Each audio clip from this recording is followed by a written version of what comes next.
Bienvenue dans cette toute nouvelle interview qui est très spéciale à mon cœur puisque on interviewe aujourd'hui 2 de mes grandes sœurs Epona Quest, Laure Soulage et Carole Thomas.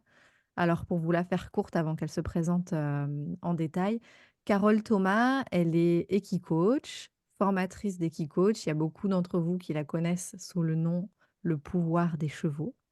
Elle est également, l'actuelle présidente du SYMPAC. Donc pour tous ceux qui sont dans le domaine de la médiation équine, ça va vraiment vous intéresser cette interview parce qu'on va parler de ce syndicat professionnel de l'équicoaching ensemble avec, 2 excellentes représentantes, avec nous. Laure, qui, on le disait tout à l'heure, est une serial entrepreneuse avec plus de 30 ans d'expérience dans l'entrepreneuriat. Donc, ça va être chouette aussi de profiter de ton expérience qui n'est pas que dans le milieu des chevaux en plus. Donc, tu vas ramener beaucoup de pépites aussi de choses que tu as fait par ailleurs. Tu fais de l'équi-coaching, bien sûr, puisque tu es instructrice Epona Quest, entre autres. Mais tu as une deuxième passion qui est la montagne. Et donc, tu fais aussi du mountain coaching. Et on disait tout à l'heure qu'on rêvait de pouvoir tester ça avec toi. Tu animes des conférences, tu as écrit, coécrit 2 bouquins. J'en ai pas raté un autre? Encore? 2 pour l'instant, on est bon. Et ce qu'on se disait aussi, c'est que Laure et Carole sont vraiment des pionnières, entre autres dans le milieu de l'équicoaching et des personnes qui sont extrêmement engagées. Donc, voilà, merci infiniment d'être avec nous. On va vous laisser, dans quelques instants et au fil de l'interview, décrire un petit peu plus qui vous êtes, ce que vous faites et cetera. Mais avant ça, Amandine a une petite question à vous poser. La première question, les filles, c'est qu'est-ce qui vous a donné envie de participer en tant que speaker à ce sommet? Carole, tu y vas ou j'y vais? Je peux prendre la parole. Ce qui m'a donné envie, c'est que ce sommet s'adresse, enfin, en tout cas, vraiment pour ambition que chacun, que chaque entrepreneur puisse oser passer son message, en particulier sur des entrepreneurs qui travaillent avec des chevaux et qui ont une forme d'éthique, on va dire, avec laquelle je me sens en cohérence par rapport à ça. Et du coup, ce qui m'a donné envie de participer à ce sommet, c'est de pouvoir démultiplier le nombre d'entrepreneurs qui vont pouvoir passer leur message sur une base d'éthique euh, avec les chevaux. Et quoi alors? Pour ma part, ce qui m'a donné envie de participer à ce sommet, c'est 30 ans de vie avec le syndrome de l'imposteur. Et je me suis dit, c'est trop long et c'est pas possible que des entrepreneurs ou de futurs entrepreneurs vivent avec ce syndrome. Donc, je me suis dit, c'est l'occasion rêvée de donner quelques tips ou voilà, de partager ce qui a marché pour moi et les challenges que j'ai pu rencontrer. Et tout ça avec la force des chevaux. Merci.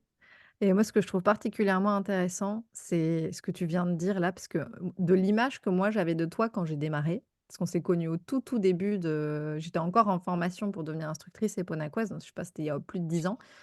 Et moi, j'avais l'image de toi comme étant une personne qui a la niaque, qui a tellement confiance en elle, qui est lumineuse, rayonnante, tu vois? Et vraiment, je me disais: «Mais cette nana-là, jamais de la vie, elle a connu le syndrome de l'imposteur», dans ma petite tête, tu vois, de l'époque. Et donc je trouve ça génial qu'une personne qui a ton énergie puisse dire 30 ans de syndrome de l'imposteur. Merci, ça nous pose tout de suite, le cadre de cette interview. Vous allez voir, hein, vous allez découvrir l'énergie de l'or, aussi et merci de poser ça. On y passe tous. Merci. On va faire quelques petits points, juste organisationnels, avant de rentrer dans l'interview. La première, c'est que la vidéo que vous regardez, si vous êtes en plein pendant le sommet qui a lieu du 5 au 9 juin 2024, elle est disponible tu dit quoi Amandine? C'est bon, j'ai dit les bonnes C'est dates? bon, tu t'es pas C'est bon? trompée. Ouais, tu vois, je m'améliore. Et elle est disponible gratuitement pendant 48 heures et à l'issue des 48 heures, et ben, elle est disponible, à un prix tout doux juste pendant le sommet qui est de 97 €. Comme ça peut aller vraiment à tous les budgets et ce qu'on se dit régulièrement, c'est que quand on a besoin d'un petit shoot là de motivation, d'inspiration parce que, on doute, on est dans une phase de bas, bah, plutôt que d'aller se regarder une série Netflix en se morfondant sur son canapé, et ben, choup, prenez vos oreillettes et allez écouter Laure et Carole ou une autre interview qui vous a inspiré et reprenez-vous un bon coup de shoot, de motivation pour repartir. Et il y a 5 € sur les 97 qui sont directement reversés à l'association Réflexe Adoption, qu'on soutient cette année, et qui œuvre à sortir des animaux de situation de maltraitance, et notre argent en particulier va spécifiquement pour les chevaux. C'est une association qui bosse, dans mon village, dans le Nord-Pas-de-Calais, qu'on connaît bien. Et puis, 2 dernières informations très importantes. On l'a dit tout à l'heure quand on préparait, ah, j'ai des ballons! On l'a dit tout à l'heure quand on préparait l'interview, c'est hyper important de savoir comment les gens reçoivent nos messages, d'avoir un feedback aussi. Donc allez laisser un petit mot, s'il vous plaît, en dessous de la vidéo pour dire à Laure et à Carole qu'est-ce que vous attrapez, comment vous vous sentez, et juste leur dire merci parce qu'elles prennent du temps sans être payées pour venir, ouvrir le capot de leur business. Donc juste allez leur dire un grand merci et précisez-leur qu'est-ce que vous avez retenu de cette interview, et ensuite, comme d'habitude, elles vont lancer, comme les autres, un défi chacune. Donc, dans la section défis, allez relever les défis et laissez un message pour nous dire ce que vous avez fait. Voilà, voilà. Et on va passer aux présentations un peu plus détaillées. Amandine. Et du coup, alors, pendant la présentation, elles ont anticipé. C'est les premières qui nous font ça, mais elles ont anticipé. Donc, nous arrivons au moment, les filles, où on va commencer par toi, alors. Je vais te demander de décrire aux gens qui nous écoutent qui est Carole, ce que tu aimes particulièrement chez elle, et ce que tu voudrais que la terre entière sache à son sujet. Alors, qui est Carole? C'est difficile pour moi de dire ça, en tout cas tel que je l'aperçois. Alors, Carole, c'est devenu une amie. C'est moi, les gens avec qui j'arrive bien à bosser, je les appelle mes buddies. Carole, elle fait partie de mes buddies, c'est-à-dire c'est une hyper perfectionniste. Donc, forcément, quand on apprécie les gens, il y a des points communs. Donc, voilà, c'est peut-être ça que je vais chercher chez elle. Pour moi, Carole, même si on a à peu près le même nombre d'années d'expérience, dans ma perception, c'est la grande sage. C'est la mère, c'est la matriarche, mais dans le sens euh, de la sagesse, quelque part. Chez Carole, ce que je trouve, c'est, et vous me pardonnerez l'image, hein, mais pour moi, Carole, c'est une caisse de résonance. Dans le sens, je peux y mettre plein de choses, et puis après, elle va secouer sa caisse, là, et ça va donner un nouveau mélange qui aura une autre saveur, une autre tonalité, une autre façon de voir les choses, mais y compris des problèmes existentiels. Donc ça, c'est tel que je vois Carole. Et l'autre aspect de Carole, et je pense que ça fait une de ses forces en tant qu'accompagnatrice avec ou sans les chevaux, et aussi dans la supervision qu'elle pratique, c'est qu'elle a une capacité à faire sienne le sujet de l'autre. Mais a priori, ça ne l'affecte pas. Mais elle met tellement de cœur dans son écoute qu'on a l'impression de se confier à une grande sœur. Et bien sûr, le coach n'est pas de donner des conseils, mais émerger du questionnement. Mais voilà, on a envie de se confier. C'est tout. Je pourrais en dire plus, mais voilà. À toi, Carole. Alors, je vais me permettre de rajouter quelque chose que tu m'as dit. Enfin, ça fait longtemps qu'on n'a pas parlé de ça, Laure, mais je sais combien Laure me dit souvent que il y a quelque chose de simple, une simplicité dans le fait de pouvoir travailler. C'est pas compliqué de travailler ensemble. Et je voulais aussi retourner ça. Il y a une forme de simplicité dans le fait de travailler aussi avec Laure.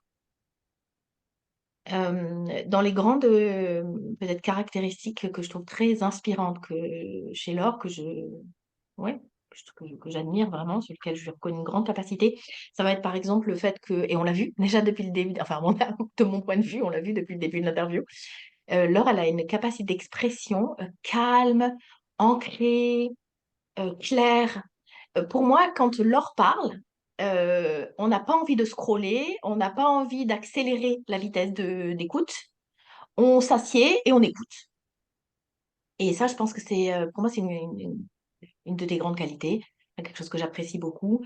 Il y a autre chose dont tu as parlé aussi déjà, c'est une grande capacité d'action, une grande capacité à l'action. Ce que j'aime aussi beaucoup chez toi, c'est ton énergie et le sentiment qu'il n'y a pas de limite, c'est-à-dire qu'il y a une forme de liberté qui est autorisée. Voilà, que je sens en tout cas que tu t'autorises vraiment. Donc ça, j'apprécie beaucoup.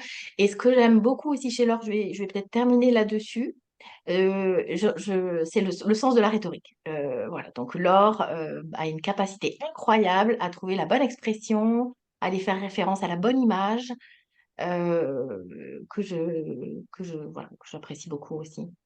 Mm. Et Laure est Merci. aussi une très, très perfectionniste. Comme quoi, être perfectionniste, ça a du bon. Absolument. C'est pour toute la team perfectionniste aiguë Yes. comme moi. Merci de rappeler que ça a parfois du bon et que du coup, quand on travaille ensemble, notamment, c'est chouette. C'est cool d'avoir rappelé ça. Euh, Juste pour les gens qui nous regardent et qui peut-être se demandent, parce que ça fait plusieurs interviews que vous regardez, et pourquoi elles font ce truc de demander à l'autre de se présenter. Euh, En fait, c'est marrant parce que quand on a préparé, Laure, tu disais, ouais, il y a un truc que j'aime bien, c'est quand qu'on se connaît et qu'on peut se présenter l'une l'autre.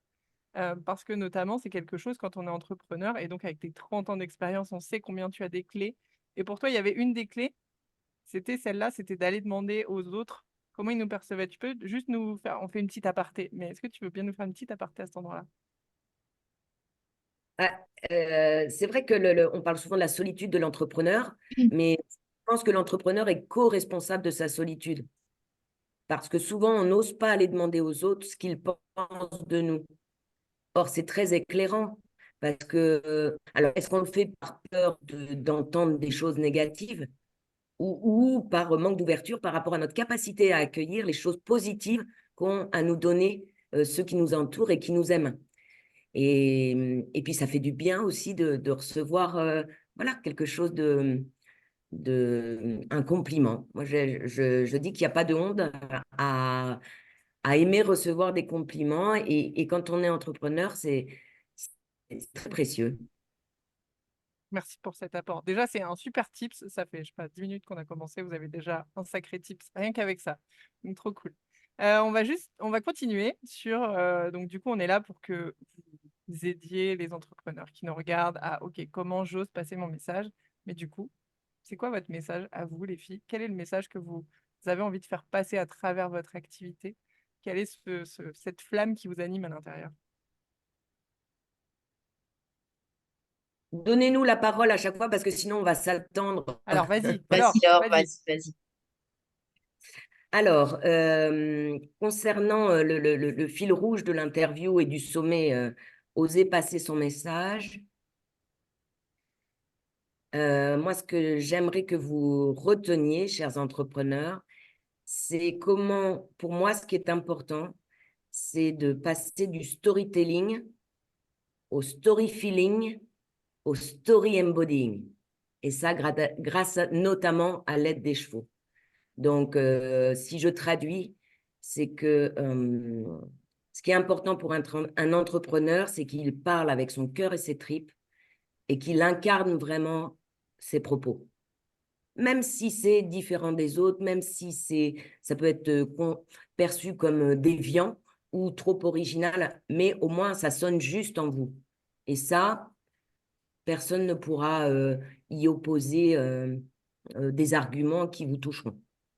Voilà. Donc, c'est tout ce qui a trait à l'incarnation. Ok. Du coup, ça, c'est le message que toi, tu as là pour les gens qui nous regardent.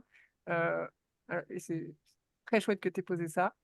Mais ma question, c'était, toi, ton message dans ton activité au quotidien, tu vois, tu disais tout à l'heure, moi, j'ai amené mes passions. En fait, c'est comme si tu avais créé une sorte de métier hybride. Tu disais tout à l'heure, j'ai associé mes passions, etc.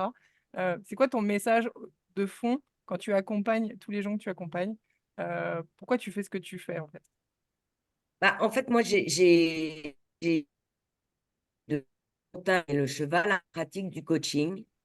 que j'appelle aujourd'hui un coaching expérientiel.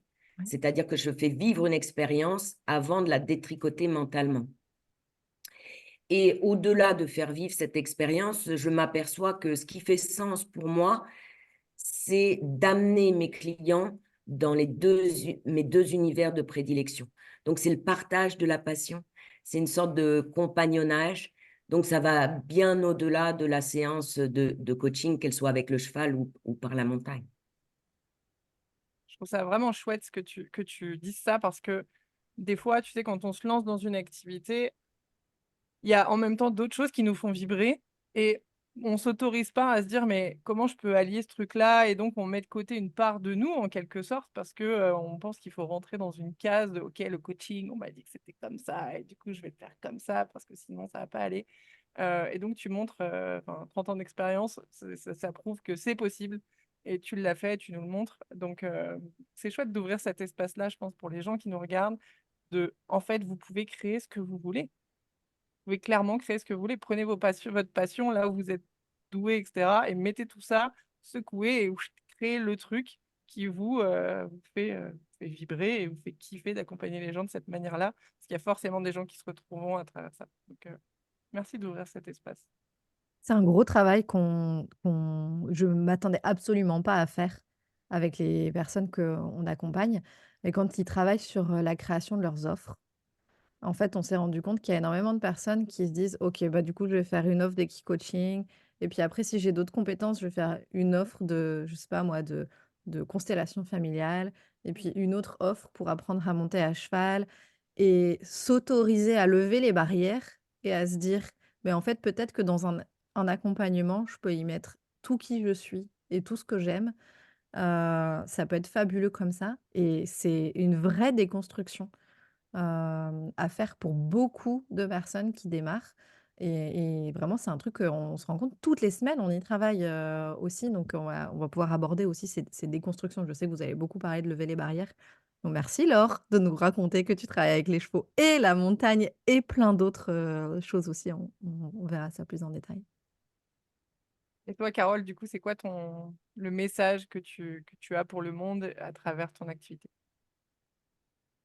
Mon message, ouais, il est basé sur 2 valeurs qui sont, les 2 valeurs les plus fondamentales pour moi, que je considère comme étant des valeurs, vraiment, d'humanité, heu, c'est-à-dire, humaine bien sûr, mais, du vivant, pas que de voilà, qui sont les valeurs de l'amour et du respect. Mmh.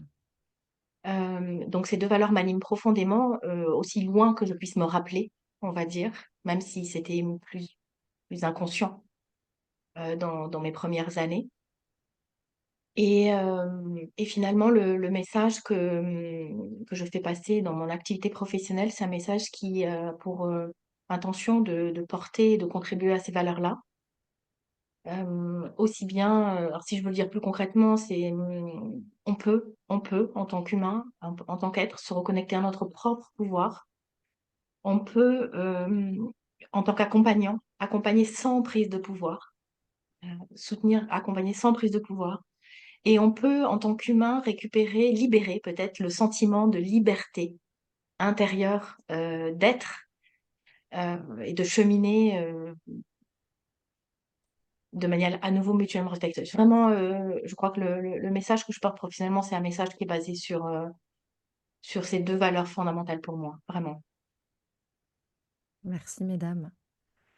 On va aborder tout de suite un sujet qui, je sais, vous tient à cœur, c'est le SYNPAC, qui est un syndicat professionnel, qui réunit, mmh, j'allais dire des équicoachs, mais vous allez, peut-être préciser, un peu plus, auquel moi j'adhère aussi et auquel j'invite vraiment tous les professionnels que je rencontre, à adhérer et moi j'avais envie qu'on mette vraiment, un espace de lumière sur ce syndicat professionnel et je suis d'autant plus contente que vous soyez là parce que vous avez été à l'initiative depuis le tout début, depuis la jeunesse de ce syndicat qui œuvre avec des valeurs, qui nous sont très chères de pouvoir non prédateur. Nous, on travaille énormément avec Amandine à incarner le pouvoir non prédateur que nous enseigne, Epona Quest, et les chevaux dans l'entrepreneuriat et vous, vous faites exactement la même chose.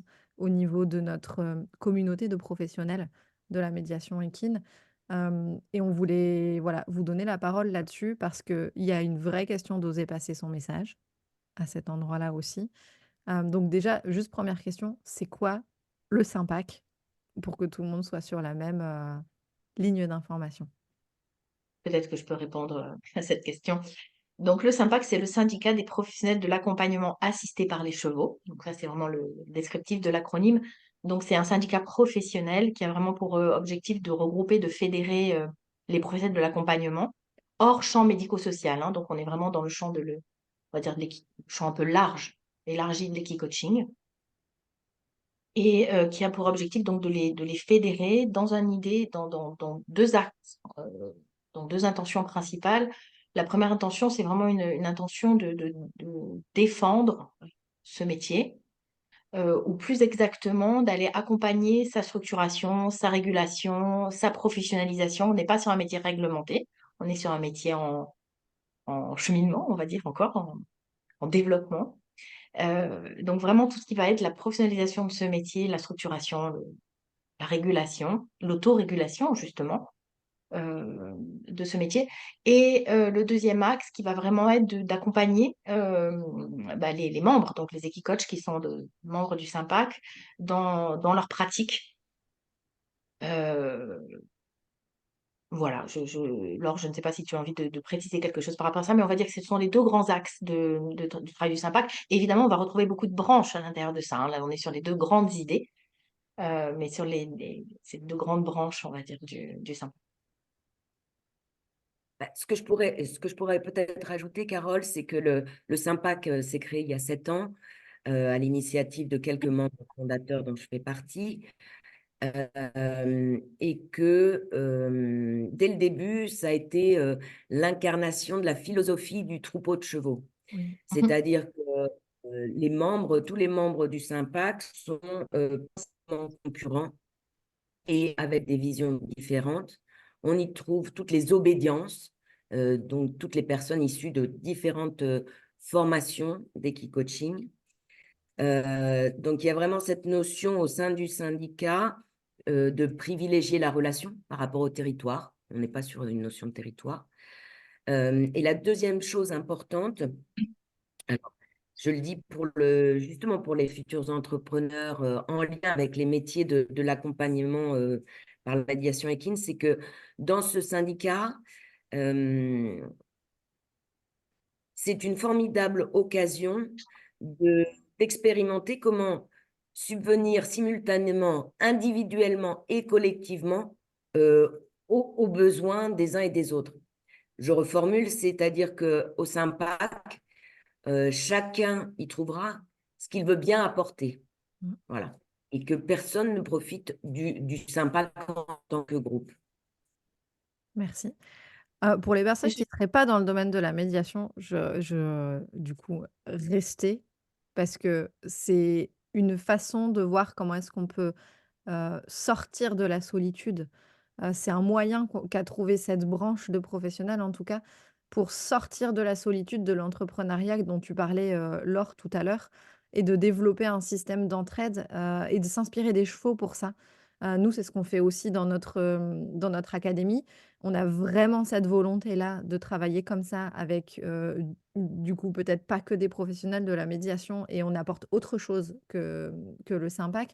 Mais du coup, c'est un très beau modèle à observer parce qu'on peut apprendre en tant qu'entrepreneur comment recréer des communautés aussi comme ça, pour, se soutenir mutuellement, pour oser passer des messages qui parfois peuvent être, clivants par rapport à ce que, voilà, la société en général autour de nous, pense aujourd'hui. Ça permet d'avoir aussi une véritable influence, et de créer du changement à partir d'un message qui est très fort pour nous et de pas le faire seul. Et pour moi, c'est un vrai modèle, le SYMPAC, de ça. Donc écoutez, peu importe le métier que vous faites, parce qu'il y a des pépites à apprendre sur on n'est pas tout seul et à plusieurs, comme les chevaux, comme le dit le titre de Linda. En plus, je l'ai juste là, son bouquin. ensemble et puissants.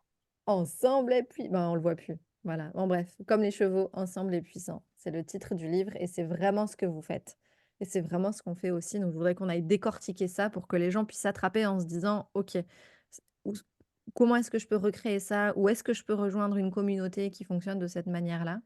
Donc c'est parti mesdames. D'où c'est venu? On va peut-être commencer avec Laure parce que Laure, ah oui, toi, tu Là, tu peut-être voulais que je rajouter peux, Carole. oui, je peux peut-être compléter. Je vais rebondir sur quelques éléments que Laure a donnés et que tu viens de donner. Parce qu'il y a en effet cette idée du ensemble est puissant, parce que le fait d'être regroupé, ça veut dire aussi qu'on va porter une parole qui est plus puissante. Ouais, Donc, sous-entendu, la parole est plus collective, elle est plus puissante. Et elle est aussi plus large, c'est-à-dire qu'elle est démultipliée par le nombre de personnes, de membres, quelque part, qui sont là. Donc, il y a aussi ça par rapport au fait de passer son message. Et sur ce que tu disais, je voudrais revenir sur l'idée de la diversité. Comme disait Laure, au Sympac, il y a des équicoachs, des accompagnants avec les chevaux de toute philosophie. Et comme le disait Laure, on est donc potentiellement tous, entre guillemets, concurrents, compétiteurs. OK? Et mais du coup, dans cette diversité, il y a quelque chose qui est très intéressant. Comme il y a l'idée d'aller porter quand même le message de l'équicoaching d'une manière générale, il y a aussi l'idée que ça nous invite clairement à aller chercher l'ADN du message. Et il y a ouais, ça aussi dans Oser passer son message. C'est concrètement, c'est quoi qui est essentiel dedans? Sous-entendu, hum, là, on est dans un collectif finalement, qui bien sûr parle d'accompagnement avec les chevaux, mais avec des orientations qui peuvent être, pas à l'opposé, mais vraiment très très différentes. D'accord? Comment on va aller trouver, ou plus exactement, c'est vraiment le travail d'aller trouver l'ADN de ça. C'est-à-dire, une fois qu'on a enlevé finalement toutes les couches superficielles, d'accord? On va aller chercher le cœur du message et sur celui-là. Et à partir du cœur du message, on va trouver quelque chose de beaucoup plus fédérateur. ouais. Donc l'idée n'est pas d'aller trouver un compromis, on est bien d'accord, mais c'est d'aller trouver la substance, vraiment la substance du message. Et donc c'est plus fédérateur et c'est aussi plus solide. Parce qu'il a été passé à l'épreuve de toute cette machine à laver quelque part. Donc il y a quelque chose de très solide et donc peut-être plus facile à porter. Ça ne veut pas dire que c'est facile d'aboutir à ça. Mais c'est un incroyable terrain d'expérience pour ça. Et je voulais dire aussi que dans le fait d'aller regrouper finalement, d'aller regrouper des personnes différentes dans un collectif, leur aborder l'idée que ça permettait de subvenir à nos propres besoins, entre guillemets, aux besoins individuels. Et moi, je voudrais aller un petit peu plus loin là-dessus. Moi, je considère que un collectif comme le Sympac, de ce point de vue-là, c'est un terrain d'expérimentation. Concrètement, d'expérimenter l'individu dans le collectif, mais c'est aussi un terrain qui va permettre d'aller identifier nos propres schémas, de se considérer en tant qu'individu face à un collectif ou de considérer un collectif face à nous. Donc d'aller identifier nos schémas et peut-être d'aller identifier parmi nos schémas ceux qui nous conviennent bien, qui nous servent dans ce qu'on a envie de porter, on va dire, et ceux qui nous conviennent peut-être moins bien ou qui ne nous servent plus. Et du coup, le collectif, ce collectif enfin, tel que le Sympac, en tout cas, c'est aussi du coup un terrain dans lequel on va pouvoir apprendre à modifier ce schéma. Non pas parce qu'on va être guidé pour, mais parce qu'on a un terrain d'expérience, il y a un terrain de jeu dans lequel on va pouvoir aller.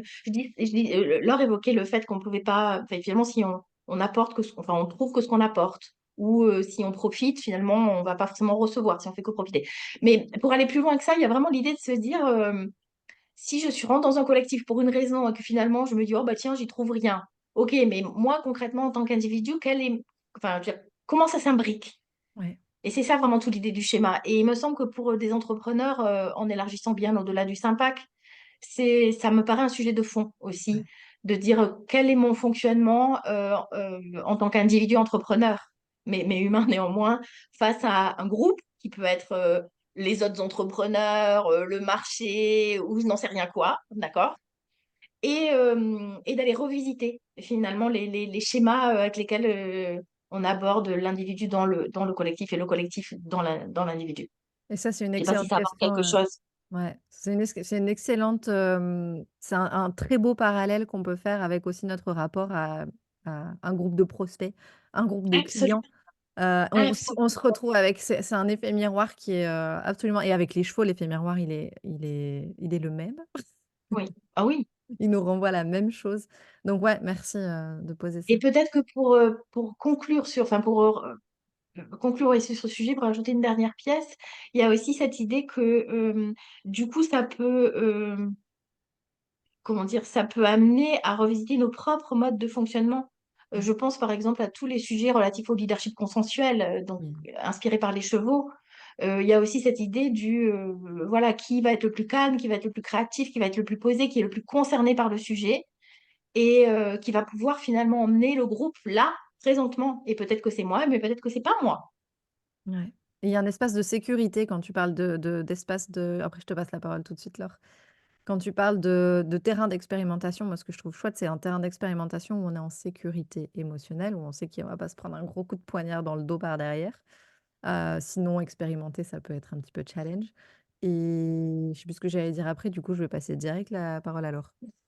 Et de ce terrain de sécurité, Claire, c'est un terrain qu'on crée aussi. Ouais. C'est-à-dire que non seulement, c'est pas qu'il existe comme un cadeau simplement. En fait, la manière dont chaque membre va être à l'intérieur, chaque individu va contribuer ou non, Oui.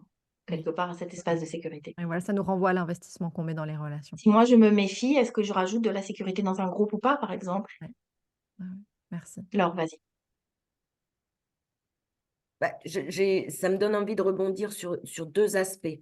Vous avez longuement évoqué l'effet des multiplicateurs. Pour un entrepreneur, c'est hyper important, même si dans un premier temps, il a l'impression de perdre du temps, de rester en connexion avec les autres, Ah, on parce t'a perdu, que, Laure? Tu nous entends? oui, moi je OK. vous entends. Ah, faut juste que tu répètes la phrase, de temps en temps, il y a un petit quick et là, ça m'avait l'air intéressant ce que tu avais dit. Je disais qu'en tant qu'entrepreneur, c'était important de rester connecté à son réseau ou de créer son propre réseau, justement pour rompre la solitude et parce que il y a un formidable effet démultiplicateur du réseau Ouais. et que le plus beau cadeau que nous ait offert le Sympac, je vous l'ai donné à titre d'exemple, c'est que le Sympac, c'est à peu près entre 50 et 70 personnes, selon les adhérents, selon les années, mais qu'aujourd'hui, on fait partie d'une communauté de 50 000 adhérents. Ouais. Parce que le Sympac a été à l'initiative avec 5 autres fédérations de coaching, du CIMAX, donc, qui est le syndicat des métiers de l'accompagnement, de la supervision et de quoi? Et du coaching, accompagnement, supervision et mentoring. Mentoring. Voilà. Donc là, on est dans une communauté, on passe de 50 à 5000 et que ce CIMAX est rattaché au CINOV qui, lui, est 50 000 adhérents. Et donc, ça donne régulièrement l'occasion de parler des métiers de l'accompagnement, y compris de l'équicoaching, auprès de professionnels, de 50 000 professionnels qui eux-mêmes ont leurs propres clients. Donc ça, c'est sur l'effet des multiplicateurs. Et Et j'en profite pour la dire, deuxième, Laure, que la nouvelle présidente du CINOV a des chevaux chez elle. Donc, elle est aussi entrepreneur avec les chevaux. Et que le CINOV, pour terminer la branche, fait partie de la branche Bétique. Donc, c'est la branche Bétique, donc c'est l'équivalent du Syntec, mais pour les petites entreprises. Donc là, on est à des dizaines et des dizaines de milliers. et puis, donc la deuxième chose sur laquelle je vais illustrer par un exemple ce que Carole a évoqué sur le leadership consensuel, Ouais. puisque tous les deux, on a vécu une passation de relais.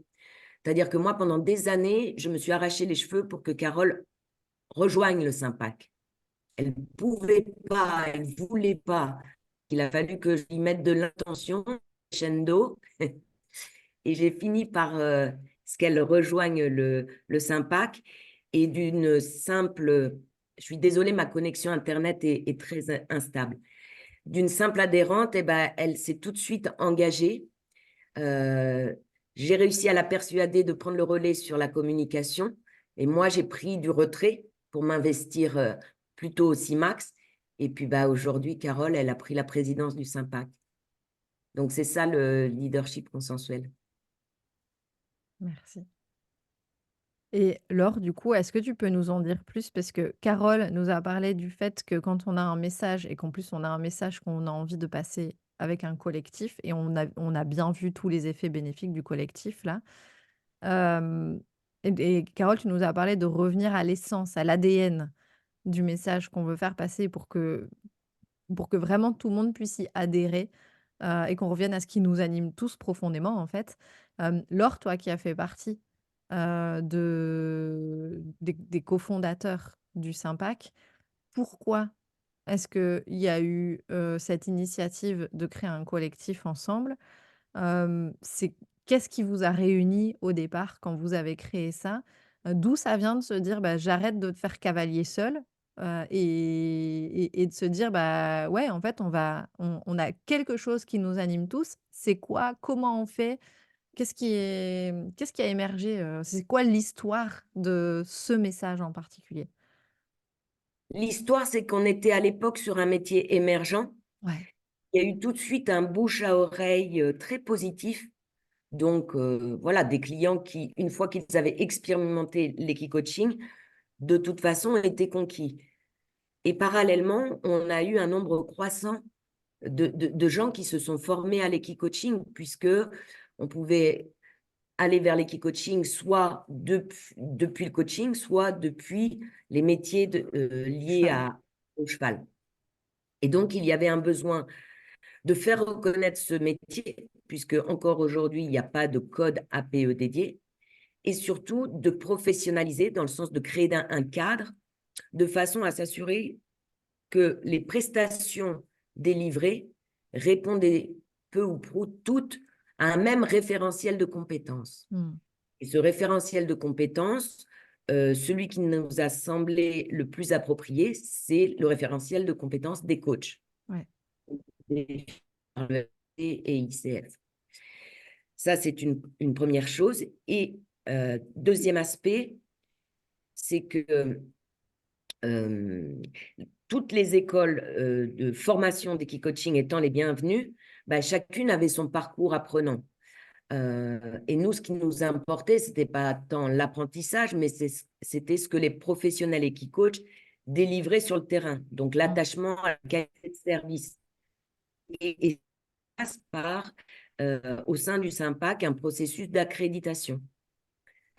Donc ça, je peux repasser le relais à Carole, mais voilà, ce qui a présidé, c'était cette volonté de faire de cette activité un véritable métier et une profession digne de confiance.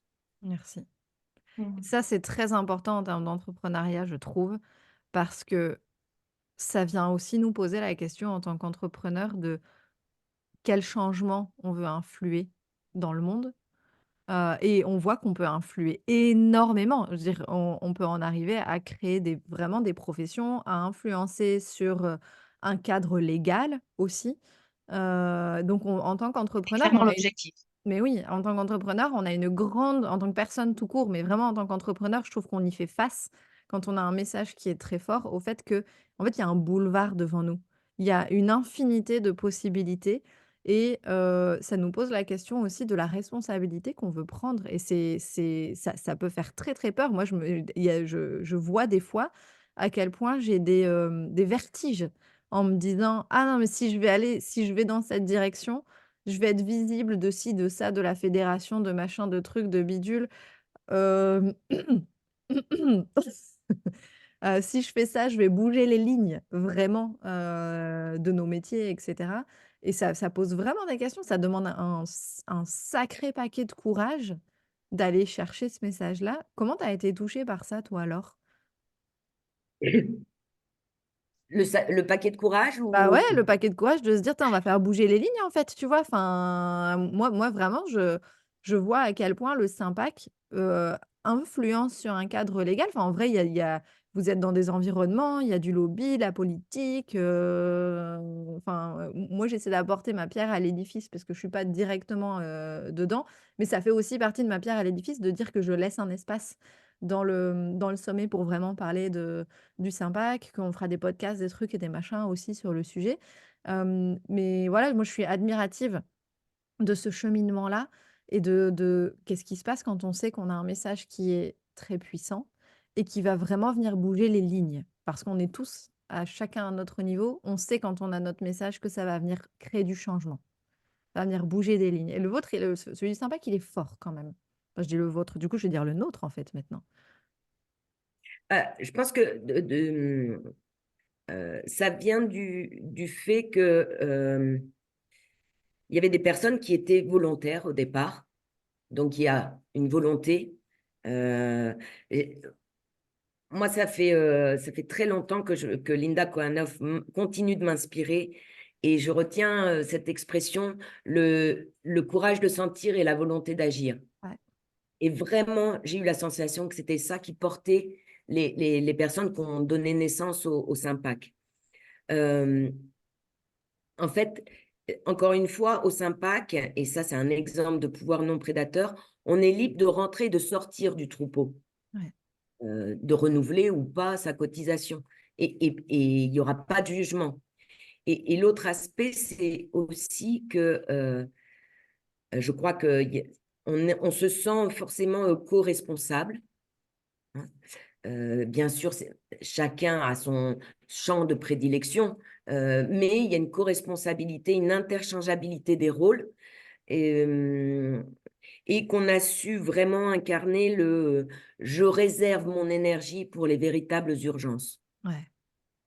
Et donc, quand il y a un danger, a priori, qui arrive, bah déjà, on ne le considère pas comme un danger, mais peut-être une opportunité à laquelle on ne s'attendait pas.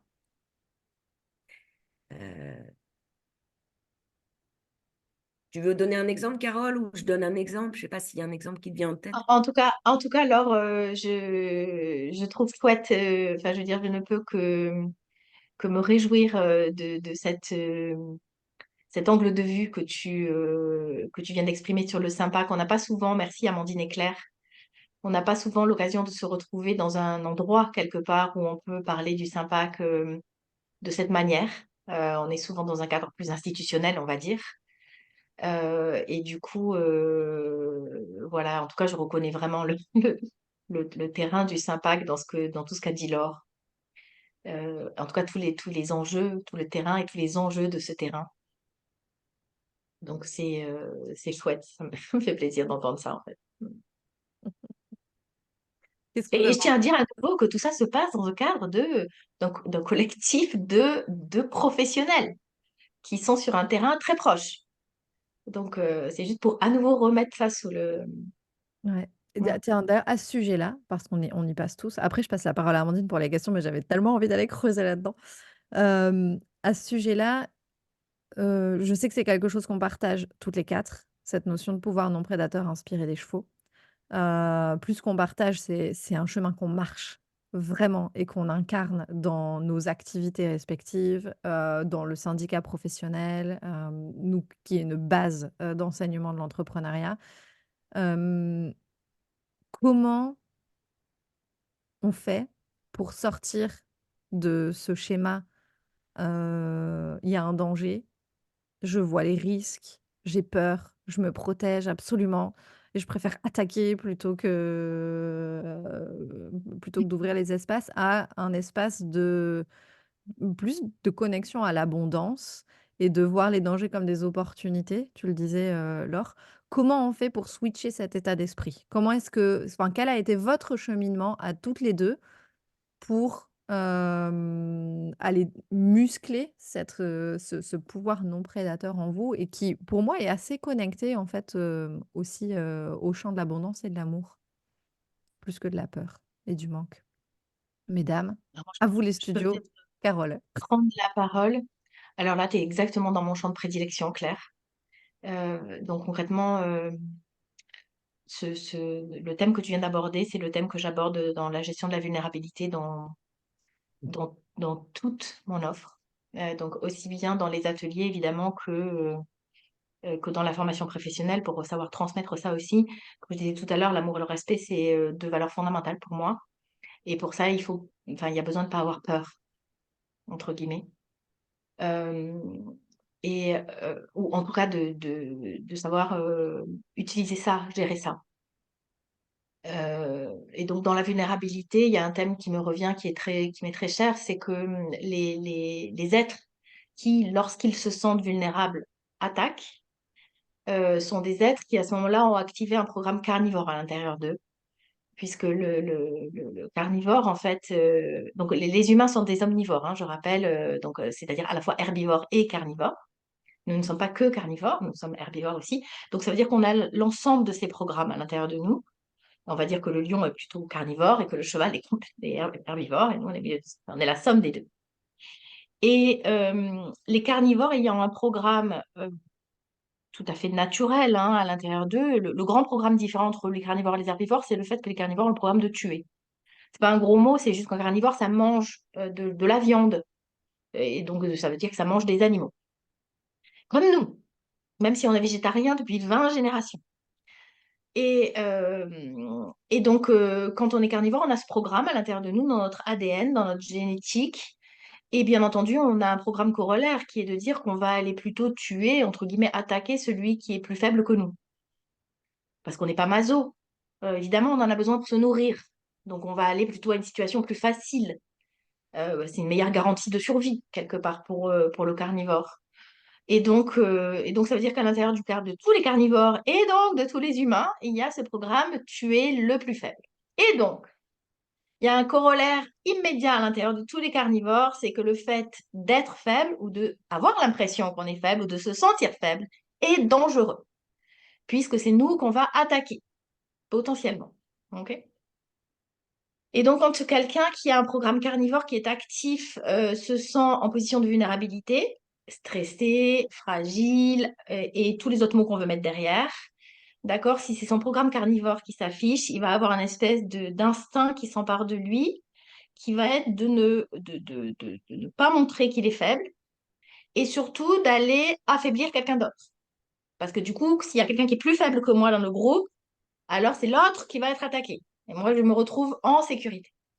OK? Et c'est comme ça que ce fameux adage humain est apparu, qui est juste un adage carnivore, la meilleure défense, parce que là, il va se défendre, d'accord? Et la meilleure défense, c'est l'attaque. OK? Et ça, on porte ça tous en nous, même si ça fait 20 générations qu'on est végétarien, et même si on est une très, très gentille personne. Ça n'a rien à voir. OK? Et ça ne se manifeste pas non plus tout le temps de manière grossière. Ça peut prendre des formes beaucoup plus subtiles dans notre relation aux autres et notre relation à nous-mêmes, parce que ça peut s'appliquer par rapport à nous aussi, hein, Absolument. à l'intérieur de nous. Et du coup, dans les programmes, enfin en tout cas vraiment dans ce qui me guide dans ce que je propose, c'est vraiment d'aller transformer ce programme, non pas le transformer, mais savoir l'utiliser que quand c'est à bon escient et se rendre compte qu'il y a d'autres manières de gérer la vulnérabilité, que c'est pas parce qu'on est en vulnérabilité qu'on est réellement en danger. Et que par conséquent, on peut apprendre tout simplement en tant qu'humain et encore plus en tant qu'entrepreneur. Quand je réfléchissais à comment faire pour oser passer son message, je me disais, il y a deux clés. Il y a le fait que le message nous fasse vibrer de la joie quelque part, qu'il vienne de dedans, quoi, qu'il vibre un truc de joie pour nous, qu'il soit le message juste, entre guillemets, le plus juste pour nous, même s'il est évolutif. Et la deuxième clé, c'est de ne pas avoir peur. Et dans le peur, ou de ne pas avoir de frein, ou en tout cas de savoir en tout cas que ce truc-là ne nous empêche pas. OK? Et ça, pour moi, c'est le volet de la vulnérabilité que j'ai abordé tout à l'heure. Et donc, vraiment, une fois on arrive à identifier le programme qui s'active en nous, il y a aussi tout simplement des techniques qui permettent d'aller muscler notre capacité à être dans la vulnérabilité sans changer de comportement, c'est-à-dire à rester authentique, même lorsque des situations vont challenger ou nous mettre, entre guillemets, en difficulté, et pouvoir utiliser ça. Donc voilà ce que je pourrais dire clairement là-dessus. Est-ce Vraiment. que, Carole, alors ça me parle, merci pour tout ce que tu as dit, parce que j'avais jamais entendu sous cet angle-là. Et la grande carnivore que j'étais pendant très longtemps se reconnaît beaucoup dans ce que tu as dit, parce que moi, pendant longtemps, j'étais genre, on va attaquer, et je critiquais beaucoup les autres, etc. J'ai pas honte de le dire aujourd'hui, parce que j'ai l'impression que ça me rendait plus forte. Et la question que j'ai envie de te poser, tu as dit du coup, quand on est beaucoup dans ce... Parce que j'imagine que je ne suis pas la seule humaine sur Terre qui va se reconnaître dans ce que tu as raconté. Et donc, bon, j'ai avancé depuis quand même, mais je voudrais que tu donnes, est-ce que tu as un tips que tu pourrais donner aux gens, concret, s'ils se reconnaissent dans ce truc de aujourd'hui, je suis très dans ce fonctionnement carnivore, en mode, OK, je sens que la vulnérabilité, c'est quelque chose qui est ultra compliqué, que je me sens vraiment faible à cet endroit-là et que j'aime vraiment pas y aller, c'est trop inconfortable. C'est quoi le premier petit pas que les gens peuvent faire? Est-ce que tu as un tips à donner? Mon 06? Si tu veux. Non, non, non. Respirer, Non, respirer déjà. j'aurais dit peut-être deux choses. Euh, Deux choses qui peuvent être assez faciles à faire, d'accord? D'abord, un, repérer qu'on est là-dedans, c'est-à-dire arriver à trouver, par exemple, la manière que nous, on va avoir d'enclencher ça. Donc, si j'arrive à repérer que moi, à chaque fois que je suis dans ce truc-là, alors c'est comme ça que je fais, de pouvoir repérer ça, d'accord? C'est ce qu'on pourrait appeler un schéma de comportement, mais le repérer pour voir. Et que du coup, là, souvent dans le développement personnel, dans le coaching et tout, on dit qu'il faut débrancher le cerveau, d'accord? Moi, je ne fais pas du tout partie des accompagnants qui disent ça. Ça ne veut pas dire que je dis qu'il faut faire que le cerveau, mais ça veut dire que parfois, on a plusieurs centres d'intelligence à l'intérieur de nous. Le corps en fait partie, bien sûr, le cœur, etc., le ventre, etc., et le cerveau. Et donc, je dis qu'il y a des situations, certaines situations dans lesquelles certains cerveaux sont plus à même de nous aider à sortir d'une situation que d'autres. Si par hasard, ils n'arrivent pas tous à travailler ensemble. D'accord? Or, quand on a ces trucs de vulnérabilité presque génétiques, d'accord? Ou acquis, mais on les a dans le corps. Et donc, c'est pas le corps à ce moment-là qui va pouvoir nous aider. OK? Et c'est le cerveau. Donc, si par exemple le cerveau a bien compris le mécanisme, lui, OK, et que là, on est capable de les identifier pile le moment où c'est en train de se produire, alors on peut avoir une espèce de routine, de discipline qu'on peut demander à notre cerveau à ce moment-là, pile, de se rappeler, tiens, je le repère. Peut-être que c'est de la vulnérabilité, peut-être que je ne suis pas en danger, peut-être que je n'ai pas besoin d'attaquer. Est-ce vraiment vrai que c'est un danger? Est-ce vraiment vrai que j'ai besoin d'attaquer? Voilà, ça pourrait être ça. Trop Euh, Ça pourrait être ça. merci. Je pense que déjà, c'est une chouette clé parce que quand on démarre dans l'entrepreneuriat, on peut être hyper challengé par plein de choses et accéder à cette part de vulnérabilité qui permet aussi beaucoup plus d'authenticité parce que on a tendance Carrément. à croire que de montrer, on veut se montrer sous il y a beaucoup ce truc de: «Je veux que ce soit parfait, je veux être parfait» parce qu'on voit que le côté, tous les bénéfices que ça va amener, le fait d'être parfait, on a l'impression que c'est ça qu'il faut qu'on montre comme image et en même temps, on se rend compte que plus on accède à de la vulnérabilité, à de l'authenticité et plus en fait, bah, on connecte avec les gens. Ce qui fait connecter Mmh. avec les gens, c'est pas le fait de sembler parfait finalement. Quand on se Mmh. reconnecte à cette, et qu'on ose la vulnérabilité. Donc Mmh. merci pour cette clé que tu viens de partager, Peut-être c'est que je très peux chouette. donner un deuxième tip, Amandine, qui est, me semble précieux, maintenant que je viens de reconnecter avec l'entrepreneuriat, mais précieux pour nous en tant qu'humains aussi. En fait, c'est normal de se sentir en danger quand on est dans un groupe de carnivores. Et donc, autant sur le premier volet que j'ai abordé et que tu viens de reformuler là, comment on peut l'exploiter, c'est hyper important de pouvoir justement exprimer, laisser venir notre vulnérabilité. Autant en revanche, en particulier quand je suis dans la position d'entrepreneur, d'accord? Si je suis conscient qu'autour de moi, je suis là réellement, je veux dire, dans l'instant T, face à un auditoire ou dans une relation ou dans un groupe ou dans lequel le comportement en face est un comportement carnivore, d'accord? À ce moment-là, ça n'est pas le bon moment de montrer mon authenticité. Sinon, c'est comme si je dis, bonjour monsieur le loup, je suis un mouton. Mangez-moi. Tu peux manger tout cru si tu veux.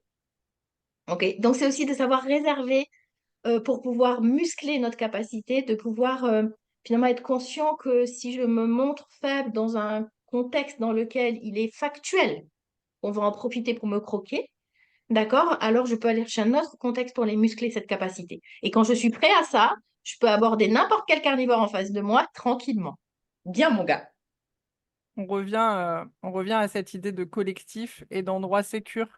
Et donc ça Mhm. fait le lien avec ce que vous avez partagé avant puisque, l'intérêt quand on est entrepreneur et qu'on est solo, d'avoir tout un collectif, un groupe dans lequel on peut, venir se déposer, c'est aussi de venir se tester à ces endroits-là avec des gens où on sait qu'on peut le faire, où on se sent vraiment en sécurité pour muscler cette capacité-là encore et encore et encore Absolument. et ensuite Pour être pouvoir prêt.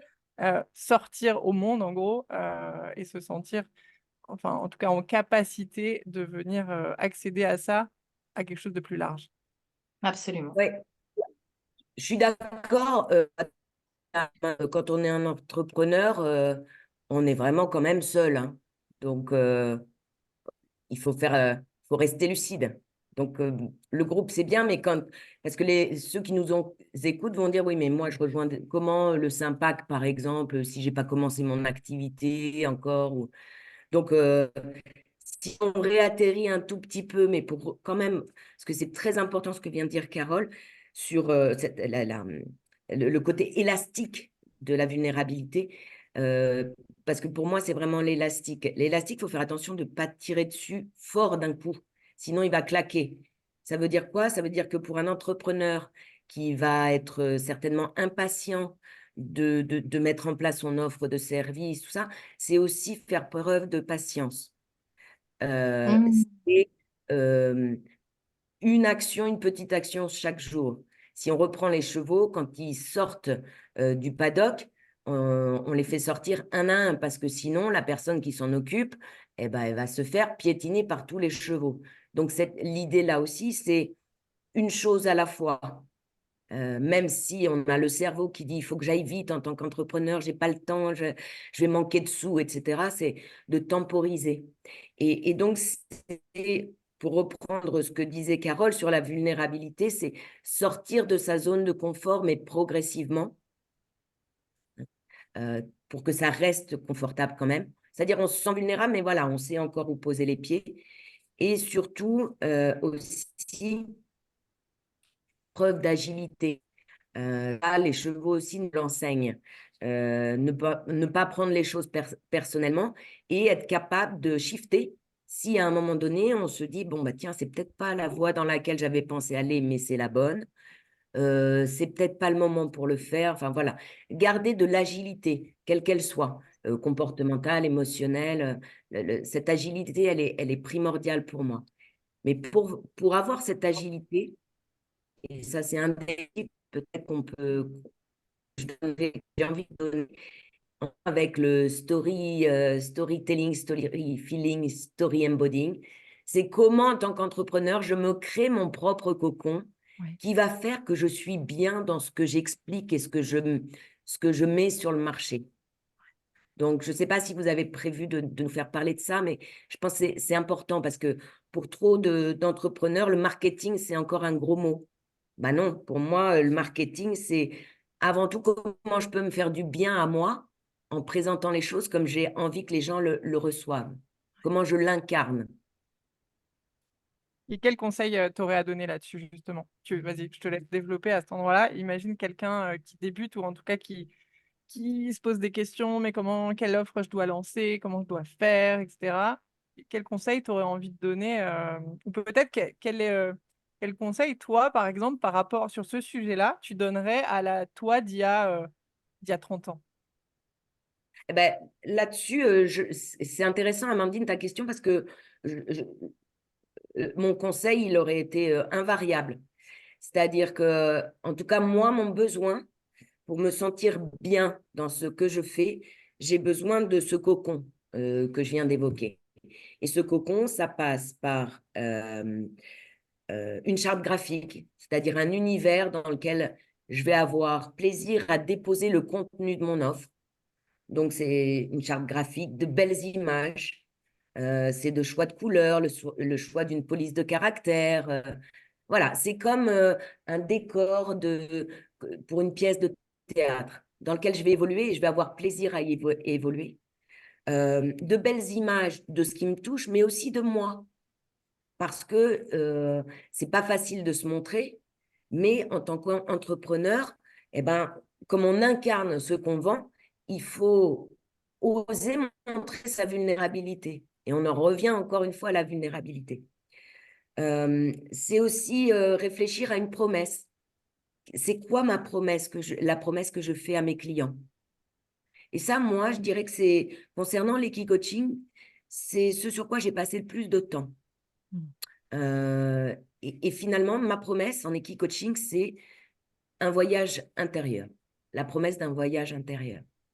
Voilà, accompagné du cheval. Mais c'est vraiment quelque chose. Voilà. Et dans le voyage intérieur, eh ben, bien sûr, il y a un itinéraire. Il va y avoir des étapes, mais on peut changer d'itinéraire, on peut changer d'étape, et c'est pour ça qu'il faut rester agile. Et puis, parce que je mets, ça aussi, ça m'appartient, mais je mets beaucoup d'importance aux mots. J'inviterai les entrepreneurs qui nous écoutent à réfléchir à quels sont leurs éléments de langage. Ce qu'on appelle éléments de langage, c'est vraiment quels sont les mots que j'utilise dans mon contexte, quels sont les mots avec lesquels je me sens bien, et des mots qui vont faire que même un matin, au pied du lit, je peux être interviewée, je serai capable de délivrer clairement mon message et qu'il sera clairement perçu. Voilà. Et puis aussi, le fait d'avoir des éléments de langage, ça permet d'arrêter d'être dans l'improvisation. Parce que avec le métier, on se rend compte qu'on utilisera toujours les mêmes tournures de phrases, qu'on aura aussi des phrases clés qui permettent de répondre à n'importe quelle question piégeante par un client ou un prospect. Là, je ne veux pas dire que c'est manquer de naturel et d'authenticité, mais c'est juste se baquer avec, voilà, c'est comme si j'étais dans mon canapé confortable et que ces éléments de langage, c'était des coussins sur lesquels je pouvais soit m'appuyer, soit changer de position et retrouver du confort. Merci Laure. Après on va passer la parole à Carole sur ce même sujet, parce que je vois que Carole, elle a des sourires et elle a des choses à raconter aussi. Moi ce que je vois comme image, c'est comme, en art martial, vous savez? Où on retrouve son centre pour pouvoir être vraiment flexible, agile, bouger, utiliser son énergie, jouer avec l'énergie des autres, aussi. Il y a vraiment cette notion de c'est quoi mon centre? Et d'appréhender comment on fonctionne, là où on est bon, là où c'est facile pour nous, pour pouvoir retrouver effectivement sa maison à soi, peu importe les endroits où on se retrouve. Et donc ça passe par tout un univers. Pour Laure, il y a l'univers vraiment des mots, du beau aussi, de l'esthétique. Pour certaines autres personnes, ça va peut-être passer par un univers qui va être musical, par le travail de la voix parce que c'est ça qu'on adore, enfin bref, il peut y avoir plein de façons différentes d'incarner qui on est, et ce que je trouve magnifique dans ce que tu dis, c'est qu'en fait, il suffit juste de prendre conscience de qui on est et de ce qu'on aime, et de se dire: «OK, je prends conscience de ça». Comme Carole nous a dit tout à l'heure, je prends conscience de mes schémas et de mes mécanismes, mais là, je prends conscience de là où je suis la plus confortable, là où c'est le plus facile pour moi, et je pose le décor consciemment, comme ça, peu importe où je vais, j'y reviendrai, absolument toujours. Et toi, Carole? Et tu sais, je vois ça comme un écrin, en fait, de notre message. C'est une fois qu'on est là, le message, il va sortir de toute façon. C'est quel écrin je pose pour me déplacer avec. Et toi, Carole, qu'est-ce que tu avais envie de dire sur le sujet en écoutant Laure? Alors, il y avait plusieurs questions, mais non, je souriais parce que une fois de plus, je constatais chez Laure c'est vraiment ce grand sens de la rhétorique, quoi. Je trouve ça Ouais. formidable. Je ne cesserai de le dire sur le choix des mots et du coup qui me semble apporter quelque chose de très clair comme message. Et du coup, je souriais parce que j'avais la sensation qu'elle était en train d'incarner ce qu'elle disait. En fait, que Laure était en train de faire ce qu'elle disait.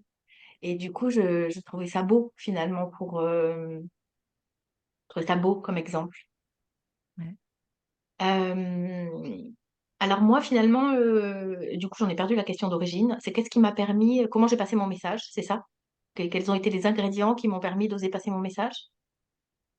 Non, là, on était arrivé sur le sujet marketing, tu vois. C'est quoi pour toi? On pourrait partir de ça. C'était quoi? Laure disait, mais pour moi, le marketing, c'est ce côté, c'est mon canapé là. Toi, pour toi, le marketing, c'est quoi et Ah, alors en tout cas pour moi, ce qui a été très important, heu, sur ces sujets marketing, donc de communiquer, hein, de passer, des messages, le message. Pour moi, ce qui a été très important, à nouveau, je vais revenir sur les valeurs que j'ai données au début et en particulier la valeur du respect, donc ça, c'est quelque chose de vraiment fondamental pour moi.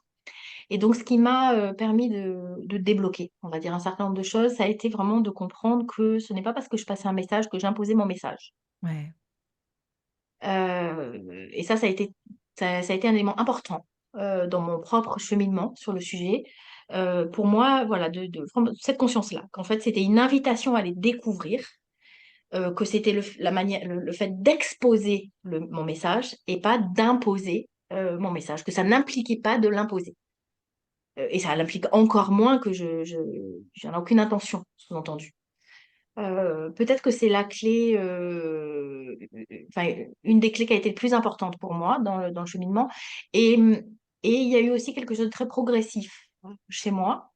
Je dois dire que quand j'ai commencé il y a 13-14 ans, je n'ai pas osé dire tout le message que j'avais déjà. Je n'ai pas osé l'exposer.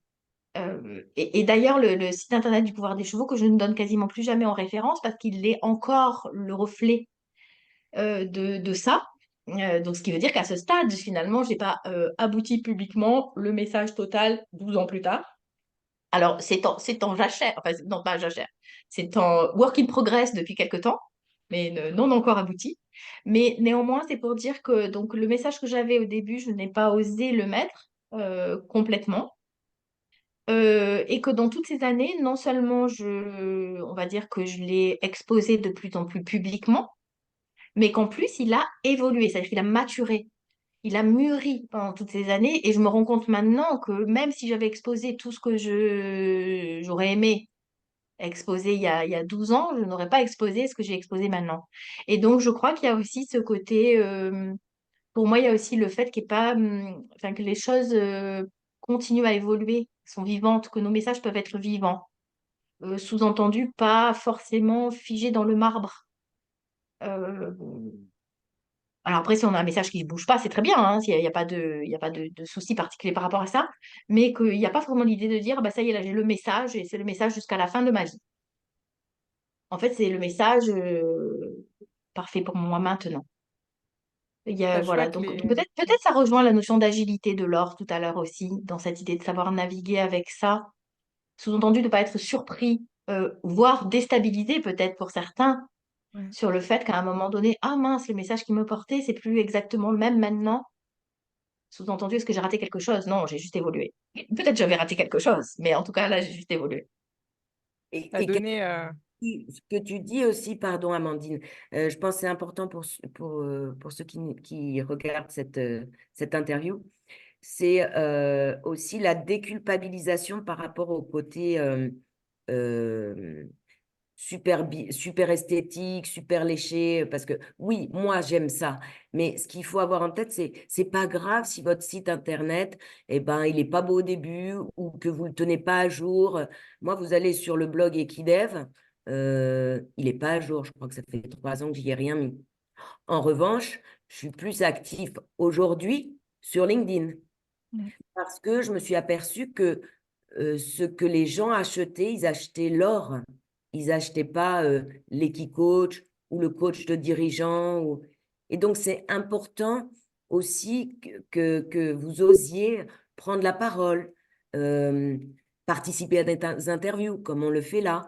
Bien sûr, vous allez vous sentir vulnérable, mais c'est encore une fois une question de musculature. Plus vous en ferez, plus vous vous sentirez musclé, moins vous aurez de courbatures et plus vous vous trouverez meilleur aussi.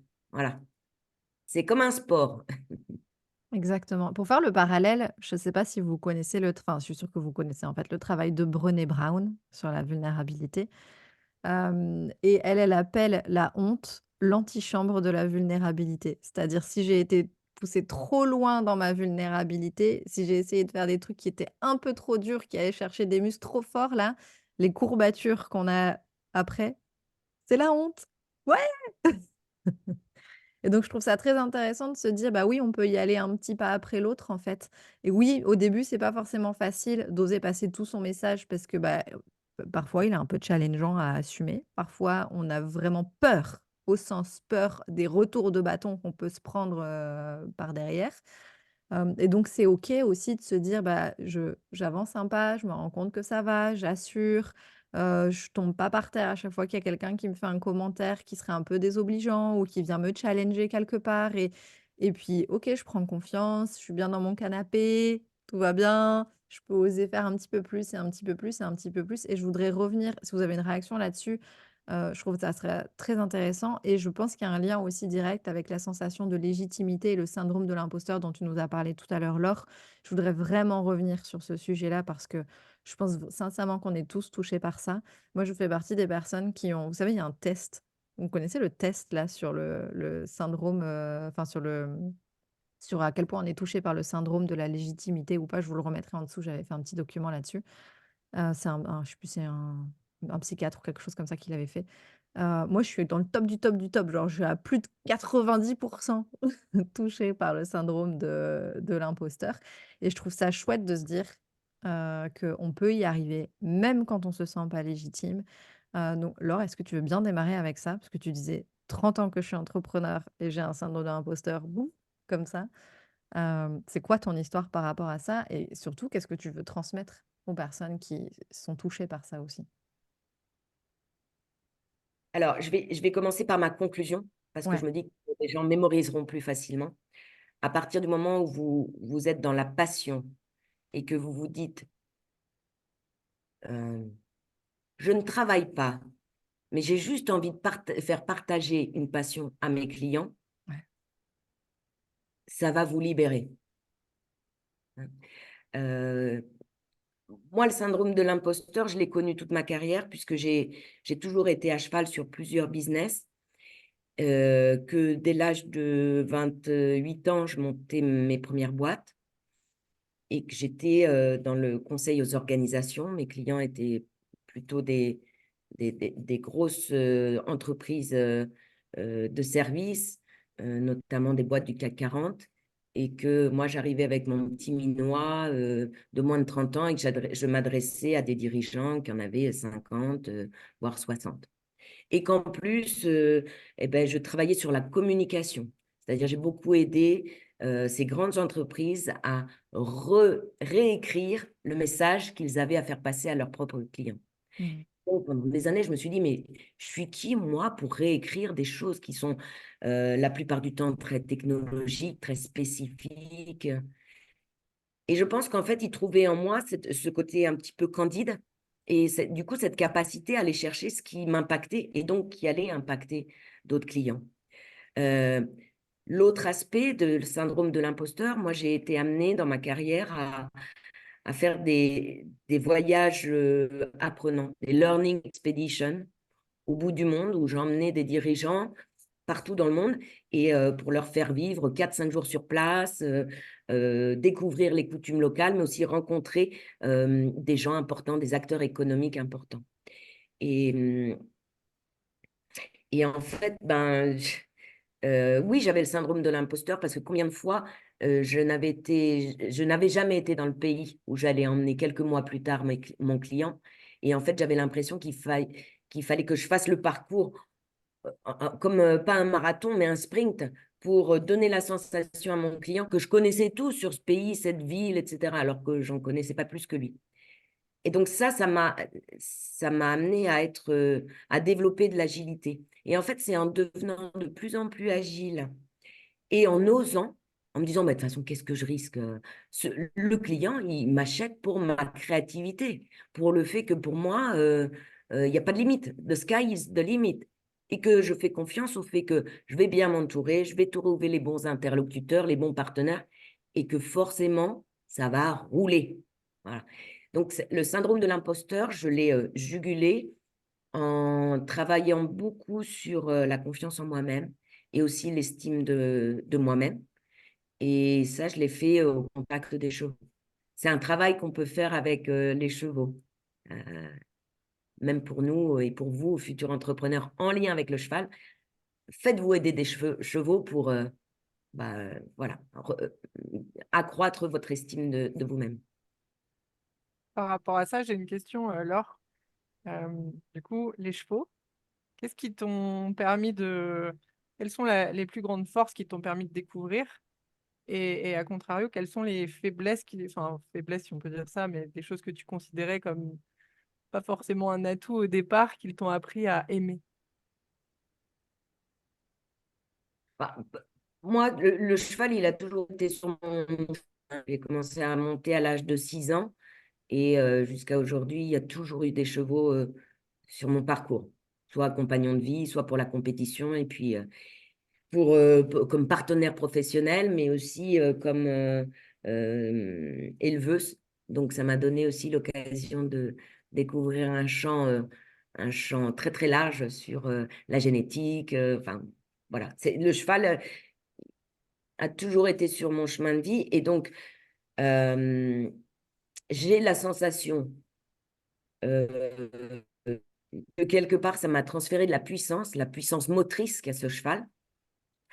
Cette hypersensibilité, parce que je suis quelqu'un de très sensitive, cette hypersensibilité, mais de faire attention comme les chevaux, c'est pas parce que je détecte quelque chose dans mon environnement que c'est forcément un danger.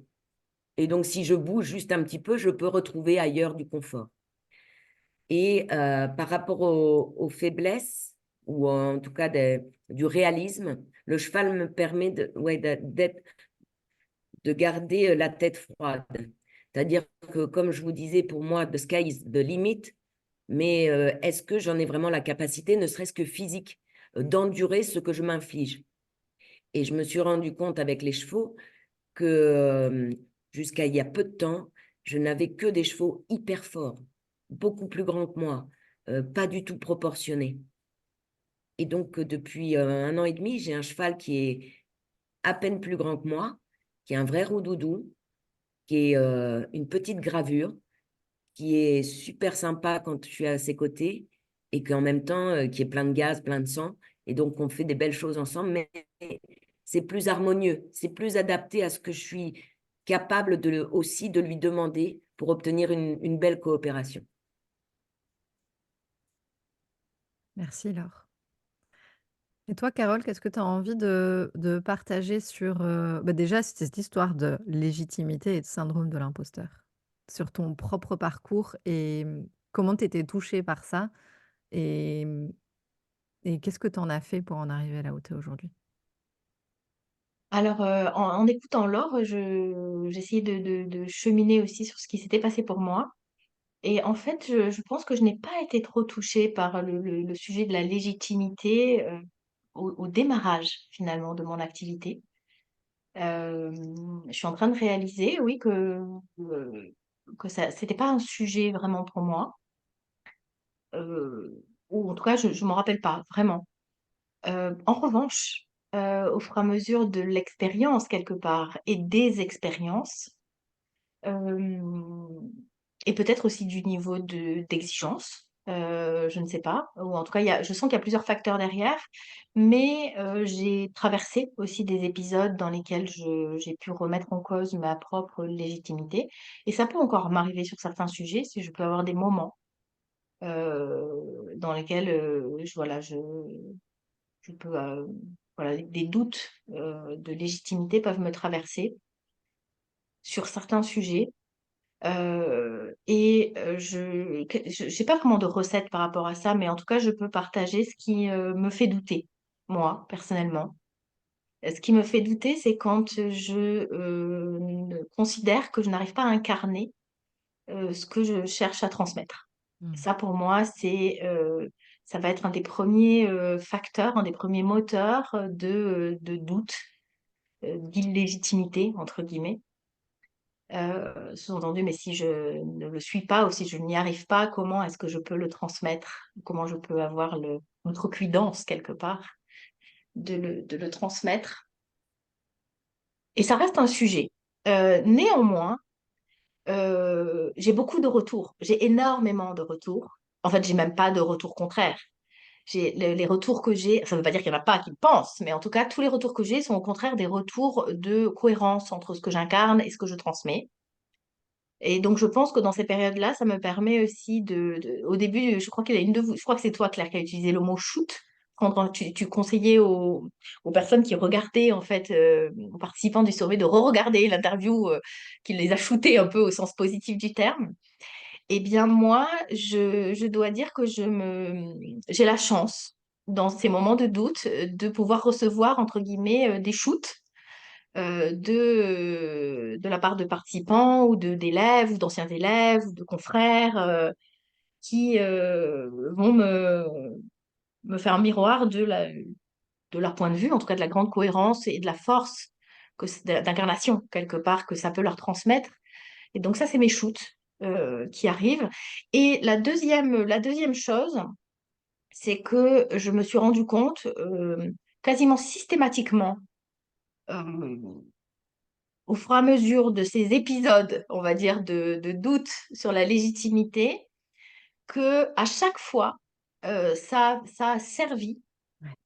à des participants d'ateliers ou à des élèves ou à des professionnels que j'accompagne en supervision, que ça a servi à déclencher quelque chose, à transformer quelque chose chez eux. Presque moi-même, je pouvais à ce moment-là dire, oh, ok, mais du coup, mais moi, quand est-ce que ça transforme? Mais en tout cas, je sentais profondément que ça servait à transformer quelque chose chez eux. Et j'ai fini, je suis un peu plus paisible maintenant avec ces épisodes lorsqu'ils se produisent, hein. C'est comme si j'avais la sensation maintenant que peut-être que le fait que je travaille ces épisodes, que je traverse qu'en fait, que peut-être que ces épisodes-là ont un rôle dans ma professionnalité, quelque part. Et donc, je les considère très différemment maintenant. Très, très différemment. Mais en tout cas, très clairement, et tout à l'heure, Laure évoquait le fait que donc elle avait 30 ans de sentiment d'espoteur derrière elle, et dans les personnes qui connaissent Laure, je pense qu'on peut être dans peut-être les bénéficiaires, les clients de Laure, on peut être enfin, les personnes peuvent être nombreuses à dire on n'aurait jamais cru ça de Laure. Sous-entendu, Laure a l'air de ne pas être touchée, de ne pas avoir été touchée par le syndrome de l'imposteur. Et je trouve ça très intéressant parce que du coup, quand quelqu'un euh, présente, expose une croyance qu'il a, enfin en tout cas un état qu'il a, genre je me sens dans l'imposture, auprès d'un public, nous on écoute, on est le public, ok, on écoute ça et on dit mais c'est impossible. Enfin je veux dire, sous-entendu ça permet de bien comprendre, de mieux appréhender le sujet de la croyance, Mmh. que la croyance est donc pas forcément vraie, c'est pas forcément mon identité. Et il est évident pour tout le monde que ce truc-là ne fait pas partie de l'ADN de la personne qui est en face, pour tout le monde sauf de la personne concernée. Et ça peut être aussi une des clés qui peut permettre à la personne concernée, peut-être pour la première fois ou pour une xème fois, de se reposer la question, mais est-ce que c'est vraiment vrai pour moi ou est-il possible d'envisager l'éventualité que ça soit différent, que ce soit pas exactement ça ou etc. Voilà ce que je pourrais dire. Et c'est peut-être en ce sens, je crois que mes épisodes de sentiments d'illégitimité ont permis à chaque fois de transformer quelque chose chez les personnes que j'accompagne à ce moment-là. Merci Carole. Je retiens 2 choses dans ce que tu as dit. La première, c'est que tu as fait référence au fait que tu obtiens des feedbacks régulièrement du coup, des personnes que tu accompagnes, des pairs, des amis et cetera. Je reviens à ce qu'on a dit au tout début. Quand on se coupe des autres et qu'on refuse les feedbacks, on ne peut pas avoir ces feedbacks qui nous arrivent et qui nous aident quand on est en difficulté. Donc ça revient au bénéfice d'ouvrir la porte et de s'autoriser à recevoir, puisque quand on s'autorise à recevoir, il y a des sacrées belles choses qu'on reçoit au quotidien. Et quand on est aligné à son message, vraiment, et qu'on marche son message, on va aussi connecter avec des gens qui résonnent avec ce message-là. Et donc, il y a quand même 90 des retours qu'on a qui sont hyper chouettes parce qu'on les a de gens qui résonnent avec nous. Donc ça, c'est la première chose que je trouve qui est intéressante dans ce que tu as dit, c'est cette ouverture-là. Et la deuxième chose, du coup, j'en ai perdu ce que je voulais, parce que oui, il y a une citation qui dit: «Soit on gagne, soit on apprend». Moi, ce que j'aime à l'intérieur même de cette citation, c'est que quand c'est facile, on ne se remet pas en question. Alors que quand on vit des doutes, des difficultés, des expériences qui peuvent être, douloureuses et on en vit toutes, hein, il y a toujours des moments, ça marche pas bien avec un client, il y a des conflits à résoudre avec des partenaires ou des clients. Enfin, on va tous à un moment donné passer par une situation qui va être très challengeante émotionnellement et relationnellement parlant. Et ben, je trouve que c'est incroyable à quel point ça fait grandir tout le monde. Nous, ça nous pose question sur des endroits où on ne se voyait pas. Ça vient toucher des blessures qu'on avait, qu'on peut enfin soigner. Et on permet aussi aux personnes qu'on accompagne de faire la même chose. Donc ça ne veut pas dire qu'on doit s'autoriser à faire n'importe quoi tout le temps sous prétexte que, les gens vont grandir à cause de ça, hein, soyons clairs. Mais le bénéfice, c'est que vraiment, enfin moi j'ai remarqué dans mon cheminement personnel et professionnel, c'est grâce à ces événements douloureux que j'ai grandi vraiment, énormément et que j'ai été chercher des muscles qui n'existaient pas ailleurs et que j'ai été panser des blessures, et que du coup, je peux être beaucoup plus moi et m'autoriser à être beaucoup plus moi et beaucoup plus, puissante. Donc je te remercie Carole de poser ces éléments-là. Ça me ramène vraiment à ces 2 endroits qui pour moi sont fondamentaux dans l'entrepreneuriat.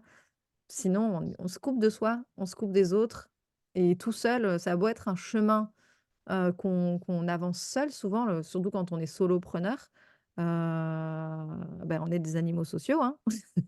S'il y a personne, il y a pas de business, hein. Il y a rien. Donc Ouais. Est-ce que je peux rebondir là-dessus oui, parce que ça me semble primordial aussi, en tant qu'entrepreneur, de quand même se payer le luxe de choisir ses clients. merci. Dans le sens, il va y avoir des périodes dures, des périodes où il y aura moins de business. Ben, il faut être capable de l'accepter. J'en parle d'autant plus volontiers que moi, depuis une dizaine de mois, c'est plus dur commercialement. Donc, bah, ça m'a ouvert à d'autres choses, d'essayer de réfléchir à des programmes, à monter en partenariat avec d'autres professionnels, mais qui ne sont pas forcément des équicoachs. Enfin, voilà, c'est aussi se dire que ça laisse le temps, finalement, pour être plus ouvert à capter des opportunités qu'on n'était pas en capacité de saisir quand on a la tête dans le guidon. Et Ouais. la deuxième chose, quand je dis se payer le luxe de choisir ses clients, c'est d'autant plus dur quand on a besoin de business, hein, qu'on a faim, qu'il faut se nourrir. Mais être capable de dire non à un client, euh, ça va permettre de gagner en légitimité. Ouais. Parce qu'on va aider le client, ça va être éclairant pour lui. Tiens, petit bout de bonne femme qui dit oh ben non, ça je ne vais pas le faire, ou on ne va pas le faire comme ça, ou non, je ne saurais vous dire oui parce que ce n'est pas mon domaine de compétence ou que je pense que vous faites fausse route. Et ben, ça, je pense que ça fait partie du capital séduction euh, et du capital investissement euh, pour l'acquisition de clients futurs. Et puis, ça fait du bien aussi de Ouais. dire non à un client, de réduire le niveau de dépendance, en tout cas facialement. Ouais, ouais. Je suis complètement d'accord avec toi, Laure. Moi, depuis que je dis, que je ne travaille pas avec des gens, soit partagent telle ou telle enfin, partagent pas telle ou telle valeur ou soit ne cherchent pas à faire tel ou tel travail que moi j'aime faire, et ben, il y a plus de clients qui viennent parce qu'ils se disent: «Ah OK, il y aura pas ça, donc du coup, je me sens plus en sécurité et du coup, j'y vais».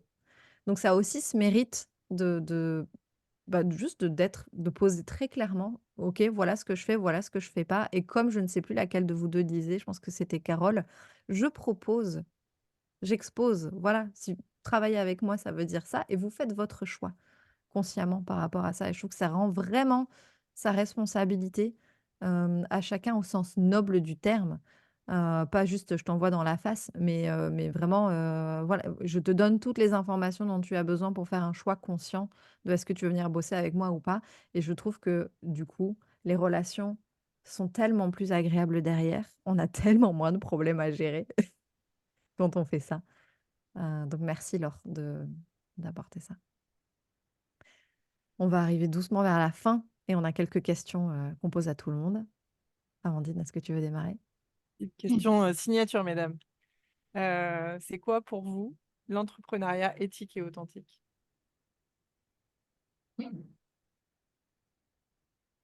Vas-y, Carole. Hum, ouais, je suis désarmée sur la question finalement, mais pas en termes d'idées, c'est plus les mots qui me manquent. Il n'y a pas de meilleure manière de le définir que entrepreneuriat éthique et authentique pour moi. Mais ce que je peux dire, c'est que c'est le fait d'aller proposer quelque chose qui soit cohérent avec qui je suis, avec mes valeurs ou avec les valeurs que j'ai envie de proposer. Merci Carole. Et pour toi alors? Bah, je suis dans le même état que Carole, là. On est Euh, non, mais c'est rigolo, hein, parce que d'un coup, j'ai les moins moites ça marque mon bureau. Et je me dis, waouh, j'avais pas prévu ça. Qu'est-ce que je peux dire?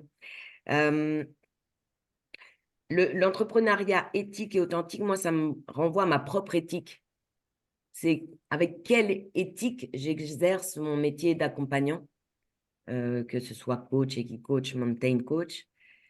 Et authentique, ça me renvoie au fait que pour moi, euh, j'exerce mon métier avec la volonté, ou mes engagements, avec la volonté de laisser une trace. Je sais que c'est un de mes moteurs. C'est-à-dire, je travaille pour le présent, mais j'ai très envie que, voilà, quand je serai plus là, ben, d'avoir apporté ma pierre à l'édifice. D'où l'idée de coécrire notamment le Cheval Coach avec Guillaume et Stéphane. Euh, ouais, d'où l'idée de poser des mots dans des livres et que ça serve aux autres. Euh, Parce que je pense que pour moi, un entrepreneur éthique et authentique, c'est un défricheur. Ouais. Voilà. Mm. Et que le défricheur, eh ben, il va certainement en chier, excusez-moi l'expression, au début. Mais moi, ce qui me porte en tout cas, c'est de me dire, bah, si ça ne me sert pas à moi aujourd'hui, je suis sûre qu'avec tout ce que j'ai fait et tous les engagements que j'ai portés seul ou dans un collectif, eh ben, ça servira pour plus tard. Et ça, c'est une super fierté pour moi. Merci Laure. Je te remercie, Laure, d'avoir précisé ça parce que c'est vrai que pour moi, dans la notion d'entrepreneur, il y a vraiment l'idée de contribuer à quelque chose, d'apporter, de contribuer. Mm. Et d'ailleurs, parfois, quand on est entrepreneur et qu'on reste dans nos peurs et dans ces soucis de vulnérabilité qu'on n'ose pas, où on n'ose pas passer un cap, c'est aussi parce qu'à ce moment-là, on est centré sur nos besoins à nous au lieu de se recentrer sur la contribution qu'on apporte au monde, à nos clients, etc. Donc, c'est aussi enfin, pour moi, c'est une des clés aussi quand je suis bloquée à un endroit où je me dis, ah, ça fait flipper, c'est de me dire, OK, mais c'est quoi la contribution que j'apporte à la personne en face? Et quand on a, par exemple, même une offre, c'est de se dire, mais si je peux aider une seule personne avec cette offre, ce serait tellement égoïste finalement de ma part de pas aller de pas aller en parler, de pas aller la montrer, en quelque sorte. Donc, c'est chouette que tu amènes ça, cette, cet espace de j'ai envie de laisser une trace parce que je pense qu'on est plein dans ce cas-là, en fait, à avoir envie de laisser une trace et à pas assumer ce truc de en vrai, moi, je veux que mon travail, il soit au-delà, genre quand je suis morte, un jour, j'ai envie qu'on parle de moi. Bah, c'est cool de l'assumer, je trouve ça chouette. Merci, Laure. Un peu dans une logique de euh, bah, les bâtisseurs de cathédrales. Ouais. Ouais, ouais. C'est-à-dire que peut-être qu'on ne verra pas la fin de notre œuvre, mais on reste confiante, oui, dans le fait qu'il y aura des gens qui reprendront le flambeau après. Merci. Vous êtes deux belles bâtisseuses de cathédrales, alors. Mm. On va poursuivre dans cette direction. On va aller regarder pas la contribution, mais la gratitude cette fois, mesdames. Pourquoi est-ce que vous avez envie de remercier les chevaux, là, maintenant? Laure, tu veux démarrer? Euh, alors, ça va, je vais le résumer le premier cheval dont j'ai croisé la route et le cheval avec lequel je partage le chemin aujourd'hui. La gratitude parce que d'abord, ce sont des gueules d'amour. Ça, c'était le nom de la première jument sur laquelle je suis montée à l'âge de 6 ans. Et gratitude aussi, parce que ça, c'est le nom de mon cheval actuel, parce qu'ils sont so kind. Ouais. Voilà. Mais je pourrais en parler des heures, hein. Donc, c'est pour ça que je me limite aux deux prénoms. Le, le premier cheval et le cheval actuel. C'est marrant parce que du coup, tu me ramènes au prénom de mes juments, Mm. Esperanza et Gracie. Et du coup, ça fait un petit écho à l'intérieur aussi. Merci. Carole? J'étais en train du coup, de visualiser aussi les prénoms, les noms de mes chevaux. Et j'étais en train de réaliser qu'ils racontent une histoire aussi. Mm. C'est intéressant que je, je regarde ça plus précisément. Euh, euh, bien. Donc, bon, je vais quand même faire le petit exercice. En tout cas, je vais parler des trois chevaux dont j'étais vraiment la gardienne. Et donc, mon premier cheval, en fait, s'appelait Costico. Il est décédé maintenant. Et en fait, dans l'idée enfin, dans la définition réelle de son mot, de son nom, il y avait l'idée d'apporter la lumière. En fait, Costico, ça veut dire apporter la lumière. C'est quelque chose qui apporte la lumière, qui met de la lumière. Et ensuite, il y a mon poney qui est arrivé dans ma vie. Donc, je l'appelle Basswood, mais son nom entier, c'est Basswood Black Rebelle. Et ses propriétaires précédents l'appelaient Rebelle. Euh, et, euh, et Sito, qui est aussi m'accompagne aussi maintenant. Donc, son nom veut dire succès, réussite. Et du coup, je trouve ça chouette, cette idée de la lumière, du côté un peu rebelle et de la réussite. Merci Laure d'avoir parlé de ça. Néanmoins, c'est ce que je voulais peut-être dire en réponse à ta question, c'est que moi, je peux remercier profondément les chevaux pour beaucoup de choses aussi, mais les deux qui me sont venus là en premier sont le fait que ils m'ont peut-être ouvert à ma douceur intérieure, Mmh. voilà, une forme de douceur intérieure pour moi, et, euh, et aussi à une forme de force, une forme de force. Oui, voilà. Merci. Oui, peut-être une troisième chose tout aussi importante. En fait, les chevaux m'ont vraiment, vraiment, je les remercie beaucoup, ont vraiment contribué au fait que ma conscience s'est élargie. Je crois que vraiment, s'il y a quelque chose que je peux dire, c'est ça. Merci. On va passer au défi. Amandine? Alors, toutes les deux, vous avez chacune un chouette défi à proposer. Euh, Perso, celui de Laure. Je pense que même je vais le faire cet après-midi ou dans les jours qui arrivent, tellement j'ai kiffé. Donc, je te laisse commencer, Laure, avec ton défi. Oui, merci Amandine. Je me disais défi, voilà. Je commence à fatiguer sur la concentration devant l'écran. Si tu veux, je peux Euh, te le rappeler parce que moi, c'est bon, je l'ai noté et je vais me le faire vraiment. alors, le défi que je vous propose, si vous l'acceptez, c'est de prendre une feuille de papier bleu vierge, un stylo, et dès la fin de ce podcast, de rédiger sans réfléchir trop, mais de coucher sur le papier des idées avec le thème, c'est « Et si vous étiez le héros de votre vie à venir ?» Et si vous étiez le héros de votre vie à venir? J'adore. Voilà. Merci.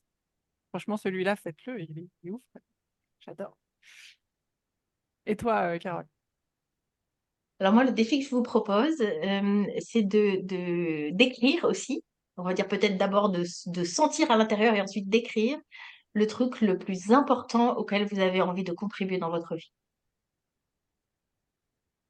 Très chouette aussi. Ultra important. Vous pouvez l'écrire en gros partout chez vous pour vous rappeler dans les moments où vous doutez, où vous avez le syndrome de l'imposteur, de vous rappeler de ce truc que vous voulez contribuer. Et imaginez si vous ne le faites pas, comment vous allez vous sentir. Petite astuce. Voilà, donc il faudra aller dans la section défi pour nous dire et écrire en dessous du défi quand vous l'avez fait, que c'est fait et qu'est-ce que Mhm. ça vous a apporté. Ça, c'est important, c'est important aussi de venir, de juste passer à l'action. Choisissez-en un, 2, 3, on s'en fout, mais juste faites-en au moins un et venez déposer, que vous l'avez fait. Vous Non. avez des Avant les... Parce que si jamais les gens n'écoutent pas jusqu'à la toute fin parce que la promo les intéresse pas des speakers, restez jusqu'au bout cette fois-ci parce que on va finir l'interview d'une manière un petit peu différente de d'habitude. Donc restez jusqu'au bout. Amandine, elle fait du teasing. On va Merci arriver à la Amandine. partie cadeaux. Laure et Carole, vous avez des cadeaux à offrir. On va commencer par Laure. Laure, alors ce sera soit un lien en dessous, soit l'adresse email de Laure. On va voir techniquement comment ça s'organise. Mais pour les 10 premières personnes, je crois, c'est ça, hein, qui seront, qui seront intéressées. Laure, est-ce que tu peux nous dire ce que c'est ce cadeau et cette série de vidéos? Alors, ce cadeau, c'est l'accès à une série vidéo. En fait, le livre, Le Cheval Coach, me permet de remettre, hein, je fais un petit peu de promo. Le Vas-y. Cheval Coach a été adapté en série vidéo, donc incarné, parce que ça va aider les entrepreneurs, incarné à travers une mini-série qui est disponible sur une plateforme payante. Et donc, je propose aux 10 premiers qui répondront de leur offrir l'accès à cette plateforme. Merci Carole. Et puis on va, aussi faire un tirage au sort. Merci Laure. Merci Laure. Merci Laure, pardon. J'ai la concentration qui commence aussi à flancher. Et Laure, tu offres aussi un cadeau qui sera lui envoyé directement par la poste à une personne qui sera tirée au sort pendant les lives. Et donc, est-ce que tu peux nous le remontrer ton cadeau? Voilà, ça sera un exemplaire du Cheval Coach coécrit avec Guillaume Antoine et Stéphane Watine. Merci beaucoup Laure et donc on mettra les dates, des tirages au sort, pour les lives. Et toi Carole, quels sont tes cadeaux?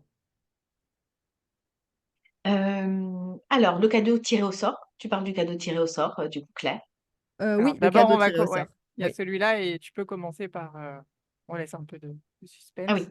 Le premier, c'est du coup, l'accès, tu Donc proposes oui, donc c'est l'accès à, en effet, à une interview qui a été réalisée il y a 2 ou 3 ans maintenant, dans lequel je parle justement du mécanisme pour muscler notre capacité à être dans la vulnérabilité sans changer de comportement.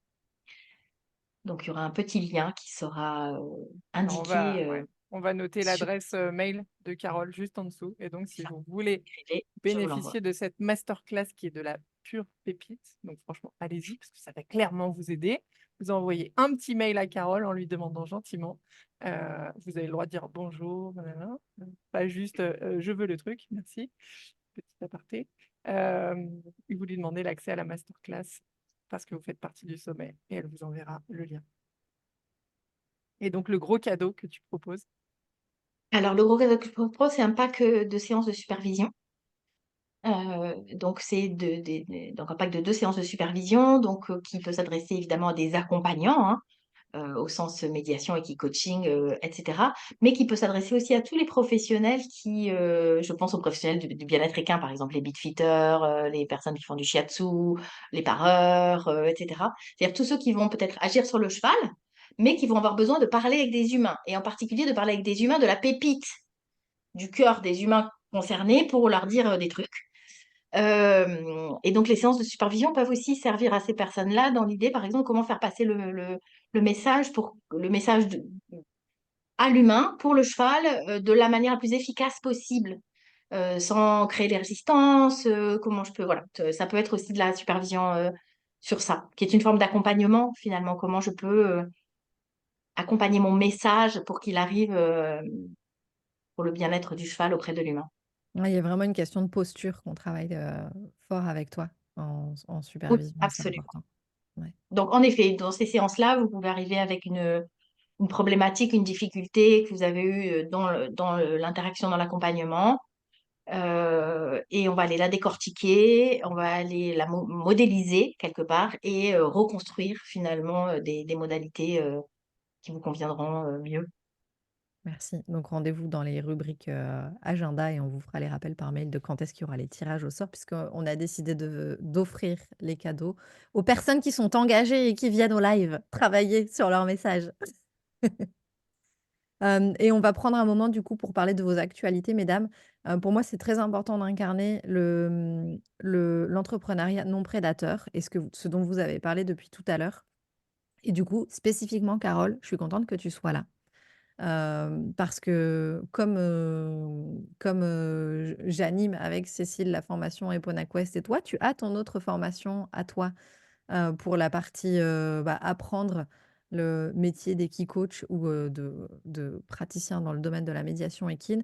Pour moi, c'est presque, comme un drapeau. C'est un moyen vraiment d'incarner le fait que oui, je marche moi aussi l'entrepreneuriat non prédateur et oui, je laisse l'espace à des personnes qui a priori ont des formations dites concurrentes, parce que je pense sincèrement que, chacun va aller là où c'est juste pour lui et que c'est important qu'on puisse donner le panel des possibles. Donc merci Carole d'être là. Merci de montrer que main dans la main, on peut marcher ensemble ce chemin de l'entrepreneuriat non prédateur et qu'on laisse le choix aux gens et qu'on leur donne l'opportunité de savoir ce qu'il y a d'autre pour permettre un vrai choix conscient. Donc on va démarrer par toi, si tu veux bien. Quelles sont tes actus? Qu'est-ce que tu fais? Comment est-ce qu'on te retrouve? Bien. Merci en effet Claire pour ça. Donc, comment est-ce qu'on me retrouve et comment on peut suivre mes actualités? Alors, en ce moment, je vais dire qu'il faut privilégier le canal Facebook pour les raisons que j'ai exprimées tout à l'heure. Donc, il y a une page Facebook Le Pouvoir des Chevaux, approche Eponaquest et Medicine Orsouet. Donc, je suis instructeur Eponaquest. J'ai été formée par Linda aux États-Unis, comme toi Claire. On a partagé ça. Donc, il y a aussi un site internet grand public, enfin, voilà, qui est tourné vers le développement personnel que je suis donc en train de refondre, comme je l'ai précisé un petit peu plus tôt, et un site internet pour les entreprises, pour mon activité entreprise aussi que vous trouverez sur le web. Mais donc, privilégiez la page Facebook. Si vous voulez me contacter, vous pouvez me contacter absolument par Facebook, par Messenger ou par le mail qui sera indiqué donc sur le site du sommet. Et pour revenir à la formation, donc en effet, j'anime la formation Médecine Orsouet en France. Donc je suis instructeur Eponaquest à l'origine, il y a un gros enseignement de Linda. Donc cette formation est une formation qui a été une approche, qui est une approche, on va dire, cousine de l'approche de Linda, inspirée très très largement par l'approche de Linda. Donc Carole Rush, qui a été à l'initiative de l'approche Médecine Orsouet, a été le bras droit de Linda pendant une dizaine d'années.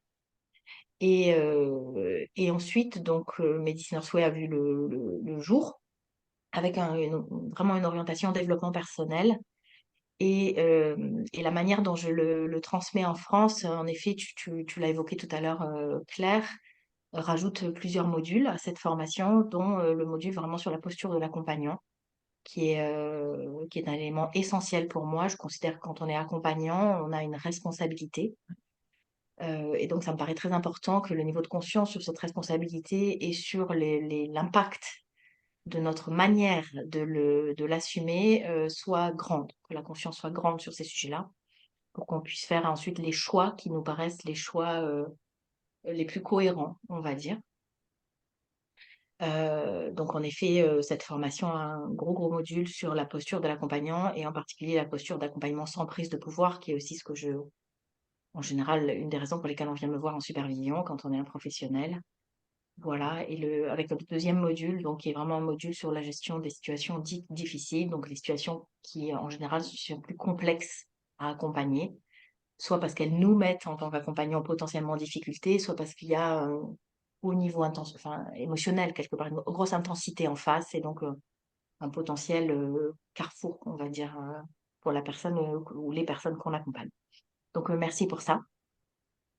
Et sinon, bah, le programme Now, évidemment, qui est, euh, qui est le programme qui nous a réunis pour plusieurs d'entre nous, d'ailleurs. Que j'ai fait Donc, aussi d'ailleurs, que j'ai fait aussi.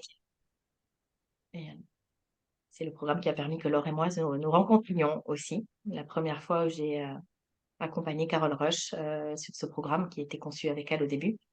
Voilà, dans le programme vraiment de développement personnel profond facilité par les chevaux, un vrai programme de transformation. Souvent, les personnes qui parlent de ce programme, j'utilise une expression que j'aime bien finalement. J'ai comme une machine à laver, mais moelleuse. Donc, on ressort de là avec plus de lumière, plus de clarté, plus de force, plus de sentiments de joie, plus de liberté. Laure évoquait cette idée du sky is the limit, sous-entendu, je me sens pas limitée. Et, euh, et c'est une des choses pour lesquelles, on va dire, ce programme propose un contenant, avec les Merci. chevaux, bien sûr, et la supervision, hein, bien sûr.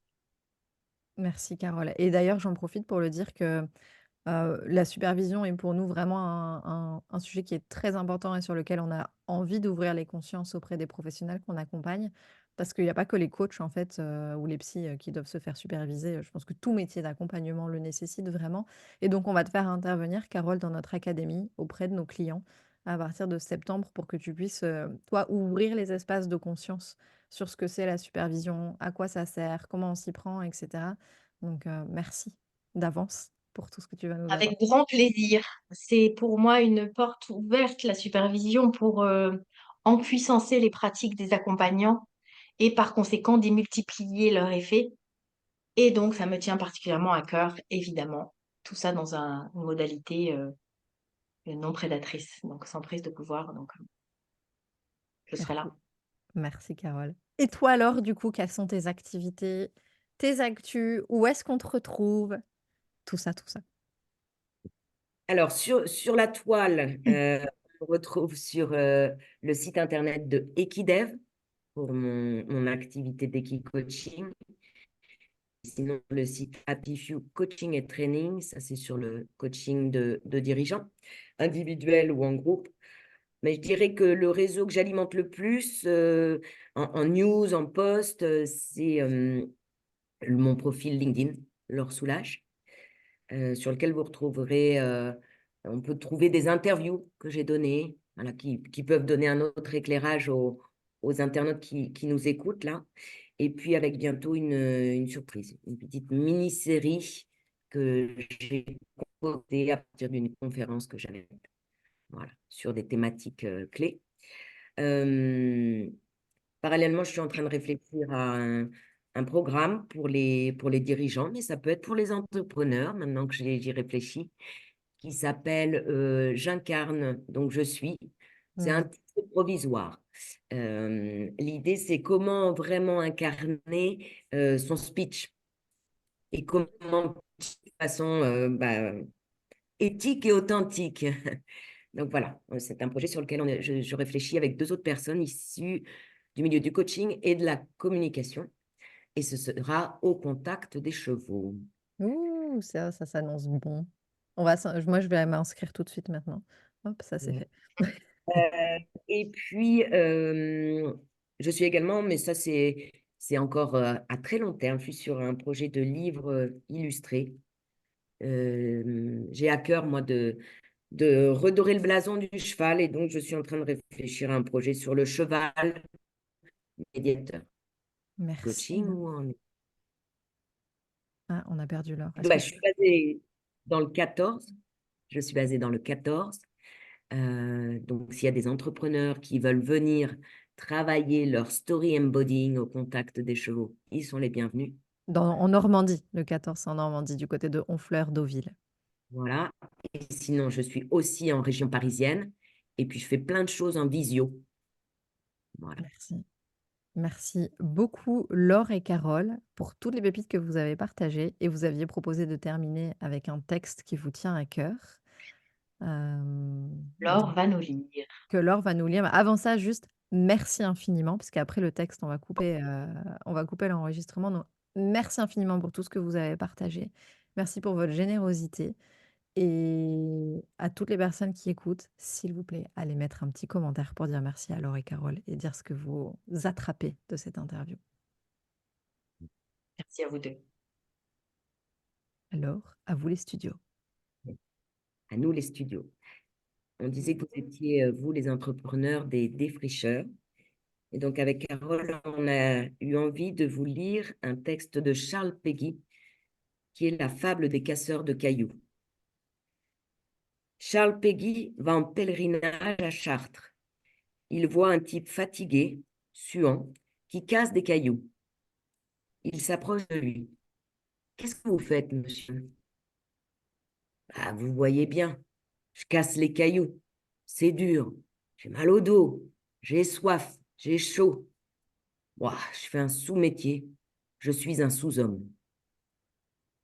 Il continue et voit plus loin un autre homme qui casse les cailloux. Lui n'a pas l'air mal. Monsieur, qu'est-ce que vous faites? Eh bien, moi, je gagne ma vie. Je casse des cailloux. Je trouve d'autres métiers pour nourrir ma famille. Bien qu'on s'en chante. Et troisième casseur de cailloux, Laure, qui est souriant. Laure, il y a eu une petite coupure au moment où tu étais avec le monsieur, le Pour relire le deuxième, numéro 2. ouais, Il faut relire le numéro 2, le deuxième monsieur. Je vais relire Et le il y a 3 deuxième. monsieur au total. Donc, le deuxième monsieur, lui, n'a pas l'air mal. Monsieur, qu'est-ce que vous faites? Eh bien, moi, je gagne ma vie. Je casse des cailloux. Je n'ai pas trouvé d'autre métier pour nourrir ma famille, mais je suis bien content d'avoir celui-là. Charles Péguy poursuit son chemin et s'approche d'un troisième casseur de cailloux qui est souriant et radieux. Moi, monsieur, je bâtis une cathédrale.